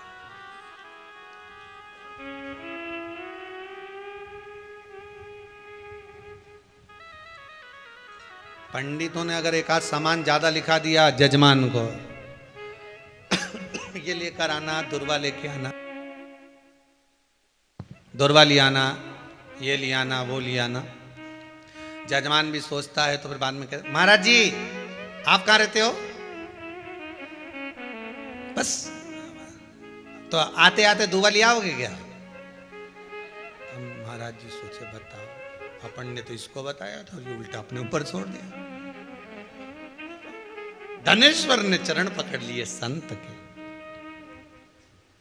तुम्ही ने दर्द दिया है, तुम्ही दवा दो। चरण पकड़े महाराज, आप आशीर्वाद दो, मेरे दरवाजे से भिक्षा आपको दूं, ऐसा वर दो। साईं इतना दीजिए जहां में कुटुंब समाए, मैं भी भूखा ना रहूं और साधु भूखा। आप मेरे दरवाजे से भिक्षा लेकर जाओ, ऐसा वर दो। तो वर तो जब मिले सब तुम्हारे यहाँ संतान हो, संतान कौन देगा? भगवान। भगवान किसके हाथ में? संत के हाथ में। तो संत बताए कि संतान कैसे होगी। चरण पकड़ लिए, छोड़े ही नहीं, जम के पकड़ा, छोड़े ही नहीं। संत के दरवाजे की झाड़ू लगाए, बुआरी लगाए, रोटी पकाए, पर नहीं जाए, घर ही नहीं गया। पत्नी ढूंढते ढूंढते आ गई, यहाँ क्या कर रहे हो? क्या गुरुजी की सेवा कर रहा हूं। क्यों कर रहे हो? इन्हीं ने कहा है हम तुम्हारे यहाँ से भोजन नहीं लेंगे तब तक जब तक तुम्हारे संतान नहीं होगी। संतान कौन देगा? भगवान। तो भगवान देगा तो तुम संत को क्यों पकड़ोगे? संत के हाथ में भगवान है, मैं नहीं छोड़ूंगा। अब तो ये कपड़े ले जाए संत के, सब धोया है। आज गुरुजी जो कपड़े पहनने वाले थे वो भी धो के टांग दिए। अब गुरुजी माथा ठोक रही, एक तो छोड़ देता। धनेश्वर ने कहा हमको क्या मालूम था कि यही तुम पहनोगे, हमको क्या मालूम था। गुरुजी ने मन में सोचा नग्न घूमने से तो अच्छा इसको आशीर्वाद ही दे दूं, कुछ ना कुछ। अब गुरुजी देवी की आराधना करते थे तो गुरुजी ने कह दिया काम कर, घर जा। घर जाने के बाद में 9 दिन तक चंडी की आराधना करना। चंडी तेरे स्वप्न में आकर बोल कर जाएगी, जो बताए वो कर लेना, जा। और धनेश्वर ने कहा गया और चंडी नहीं आई तो संत के आ जाएगी, कपड़े नहीं पहनने से तो अच्छा है दादा मैं निवेदन कर दूंगा कि तू सपने में पहुंच जाना। ये गया, 9 दिन देवी की आराधना करी, माता ने 9वें दिन आकर दर्शन दे दिए। सुन ब्राह्मण, घर से 3 घर छोड़कर तेरे दरवाजे पर एक आम का पेड़ है, 3 दरवाजे छोड़कर एक आम का पेड़ है। उस आम के पेड़ में 21वें दिन एक आम लगा मिलेगा, उस आम को तुझे तोड़ना है। तोड़ने के बाद उस आम को तेरी धर्म पत्नी को खिलाना है, तेरी पत्नी का गर्भ ठेर जाएगा। पर सुन ब्राह्मण, तेरा बालक मात्र 16 वर्ष तक जीवित रहेगा। 16वां वर्ष का जन्मदिन उसका मनेगा, 1 दिन पूर्ण होंगे 24 घंटे और तेरा बेटा मर जाएगा। मां उसको बचाने का कोई प्रयास, चंडी देवी ने कहा उसी संत को पकड़ ले, उसी को पकड़ ले।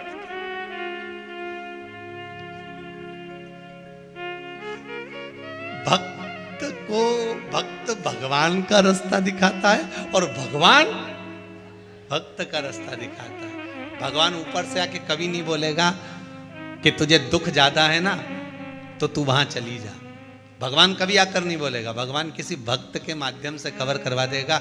इतना तकलीफ में, इतना दुख में है तो एक बार कुबेरेश्वर धाम जाके दोग लगाने में कहीं जाता है, एक बार जा तो सही, एक बार महांकल चली जा, विश्वनाथ चली जा। कभी भगवान नहीं आएगा पर भक्त के माध्यम से खिलवा देगा कि एक बार शिव महापुराण की कथा सुन ले, धारण कर ले, शिव मिल जाएगा। जब शंकर मिल जाएगा तो शंकर करेंगे कहां भटक रहा है, वापिस सतगुरु के चरणों में चले जा। क्यों भटक रहा है?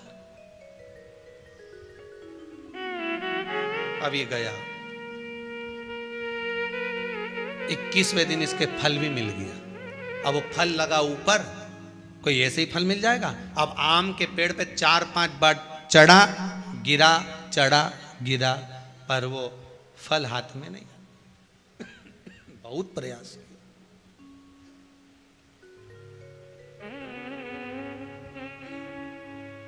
चढ़ा, ऊपर गिरा, बार बार चढ़ रहा है, बार बार गिर रहा है। अब इसके मन में आया क्या पता फल तो एक ही लगा है, एक ही फल लगा है, पर मैं चढ़ रहा हूं, उतर रहा हूं, बार बार गिर रहा हूं, फल हाथ में नहीं आ रहा। महाराज, शिव महापुराण की कथा कहती है कर्म करे जाओ, करे जाओ, करे जाओ, फल तो परमात्मा हाथ में लाकर दे ही देगा। कर्म से पीछे नहीं,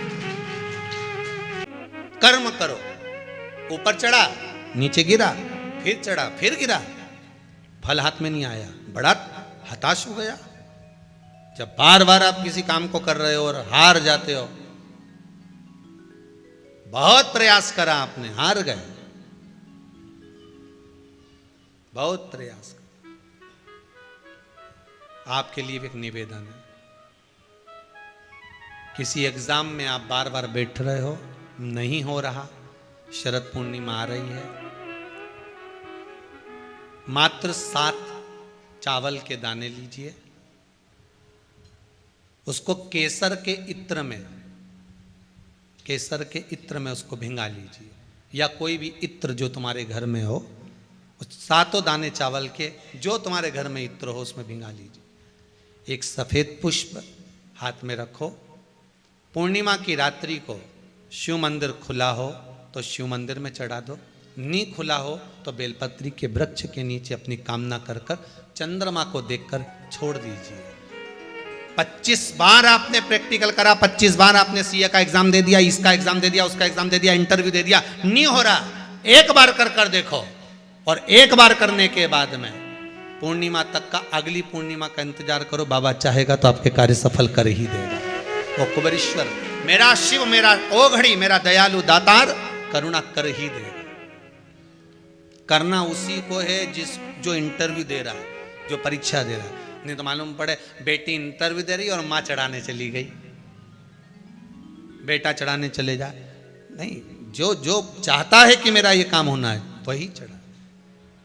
शरद पूर्णिमा करिए, शिव की आराधना, शंकर की आराधना। महाराज शंभु शरणे पड़ी मांगू घड़ी रे घड़ी, दुख काटो दया करी न दर्शन। भगवान सबके दुख काटे, शिव मेरा ओगढ़दानी। जिस विश्वास से आप शिव महापुराण की कथा को श्रवण कर रहे हैं, भले मोबाइल पर सुन रहे हो, फेसबुक यूट्यूब पर श्रवण कर रहे हो, आस्था चैनल पर सुन रहे हो, पर आपकी कामना शंकर पूर्ण करे।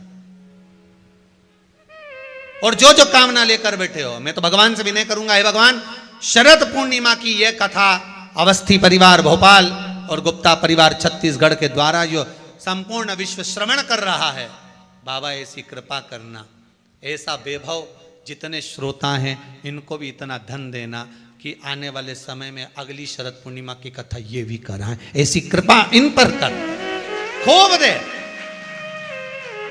तू देते रहे और ये सत्कर्म करते रहे। जैसे अवस्थी परिवार गुप्ता परिवार भाव लेकर कथा करा रहा, ऐसा ही आप भी करा। बाबा ऐसी करुणा ऐसी कृपा करे।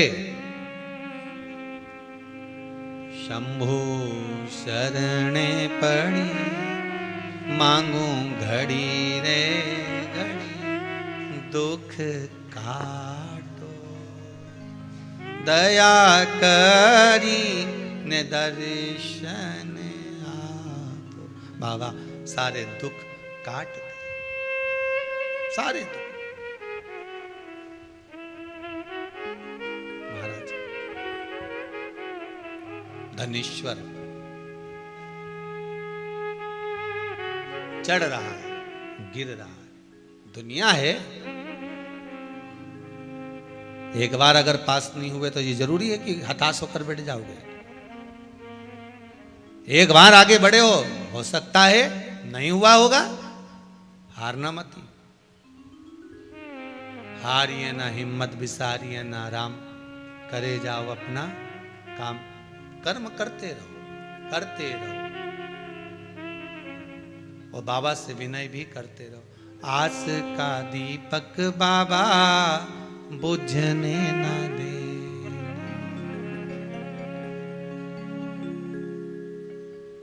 अपने चरण से मुझे दूर न करे। हे बाबा, ये मन में जो आस का दीपक लगाए हुए हैं, विश्वास का जो दीप लगा हुआ है, इसको टूटने मत देना, इसको बुझने नहीं देना। हे बाबा करुणा सागर करुणा कर, ये बुझे, मेरा विश्वास डिगे।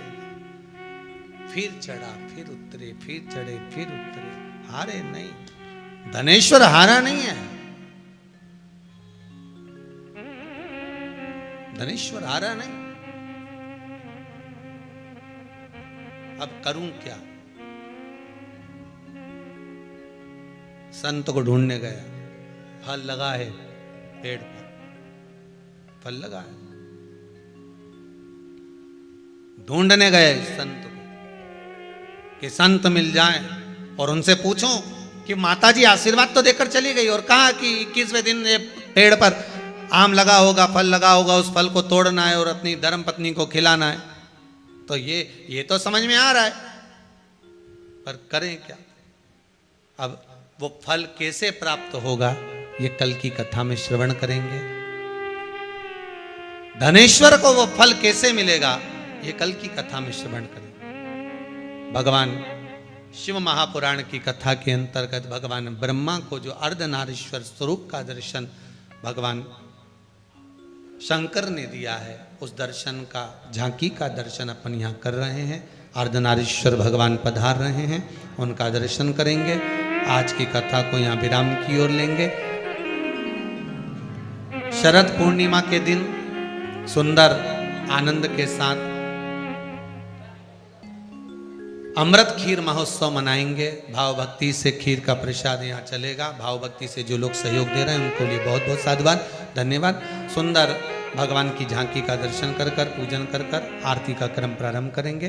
कुछ सूचनाएं आशीष जी दे रहे हैं। कल की कथा में फिर पुनः धनेश्वर को आम की प्राप्ति, उस फल की प्राप्ति कैसे होती है उस कथा को आगे बढ़ाएंगे। हर हर महादेव। जय जय श्री राधे। सभी भक्तों को हर हर महादेव, सदा जय श्री कृष्णा। 7 दिवसीय सुंदर चरित्र महापुराण की अलौकिक दिव्य कथा हम सभी पूज्य गुरुदेव के सानिध्य में श्रवण कर रहे हैं।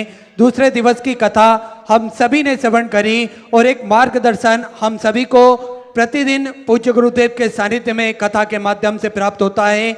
निश्चित ही हम सभी को मार्गदर्शन मिले, क्योंकि गुरुदेव की कृपा और गुरुजन की कृपा से ही हम सेवा सत्कर्म में जुड़ सकते हैं, भगवान के प्रति हमारी रुचि बढ़ सकती है। इसलिए निरंतर कथाओं के माध्यम से आप सभी जुड़ें। और यूट्यूब बहुत सुंदर पत्र निधि जी शर्मा यहाँ बैठी हुई हैं, पीतमपुर से आई हुई हैं। निधि जी शर्मा, उन्होंने पत्र भेजा है, गुरुजी 2 साल से हम बहुत बड़ी परेशानी से जुड़े हुए थे, बहुत घिरे हुए थे। निधि जी शर्मा कहाँ बैठी हुई हैं? पीतमपुर से आई हुई हैं। उन्होंने पत्र भेजा है, 8 महीने से निरंतर कथा श्रवण कर रहे हैं शिव महापुराण की, और बाबा की ऐसी कृपा हो गई कि जो 2 साल से परेशानियां थी वो सब समाप्त हो गई और बाबा ने मेरे हाथ पकड़ लिया। उसके लिए धन्यवाद देने के लिए आई हैं निधि जी शर्मा, पीतमपुर से आई हैं। बहुत बहुत साधुवाद। बाबा की कृपा आप सभी पर बनी रहे। जिस भाव से आप कथा सुन रहे हैं, भले टीवी के माध्यम से सुन रहे हैं, पर बाबा आपकी मनोकामना पूर्ण करे। हर हर महादेव। यूट्यूब फेसबुक के माध्यम से जो भक्त कथा श्रवण कर रहे हैं वे कथा की लिंक अधिक से अधिक शेयर करें, लाइक करें, और पंडित प्रदीप जी मिश्रा के नाम से चैनल को सब्सक्राइब करना ना भूलें, जिससे प्रतिदिन की कथा एवं सुंदर वीडियो आप सभी को बड़े ही आसानी से प्राप्त हो सके। एक बात और कहना चाहेंगे आप सभी को, ध्यान दीजिएगा। जो उपाय आपको कथा के माध्यम से बताए जाते हैं, जो हमारी वाणी में है या यहाँ से बताए हुए हों या हम उस उपाय में दिख रहे हों बोलते हुए, उन्हीं उपाय को आप स्वीकार करना। YouTube पर आजकल सर्च कर रहे हैं तो फोटो हमारा लगा देते हैं और उपाय हर कोई सा बना बना कर भेजे जा रहे हैं।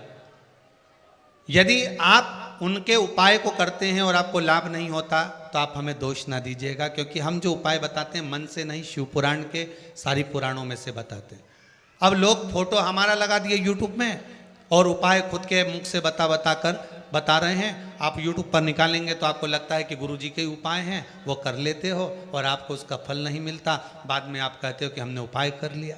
इसलिए निवेदन है, जिसमें हम बोलते हुए दिखें या नजर आए कि हम इस व्यासपीठ से कहीं बैठकर चलते फिरते नहीं, व्यासपीठ पर बैठे हुए कुछ बता रहे हैं, तो आप उस उपाय को अवश्य करिएगा।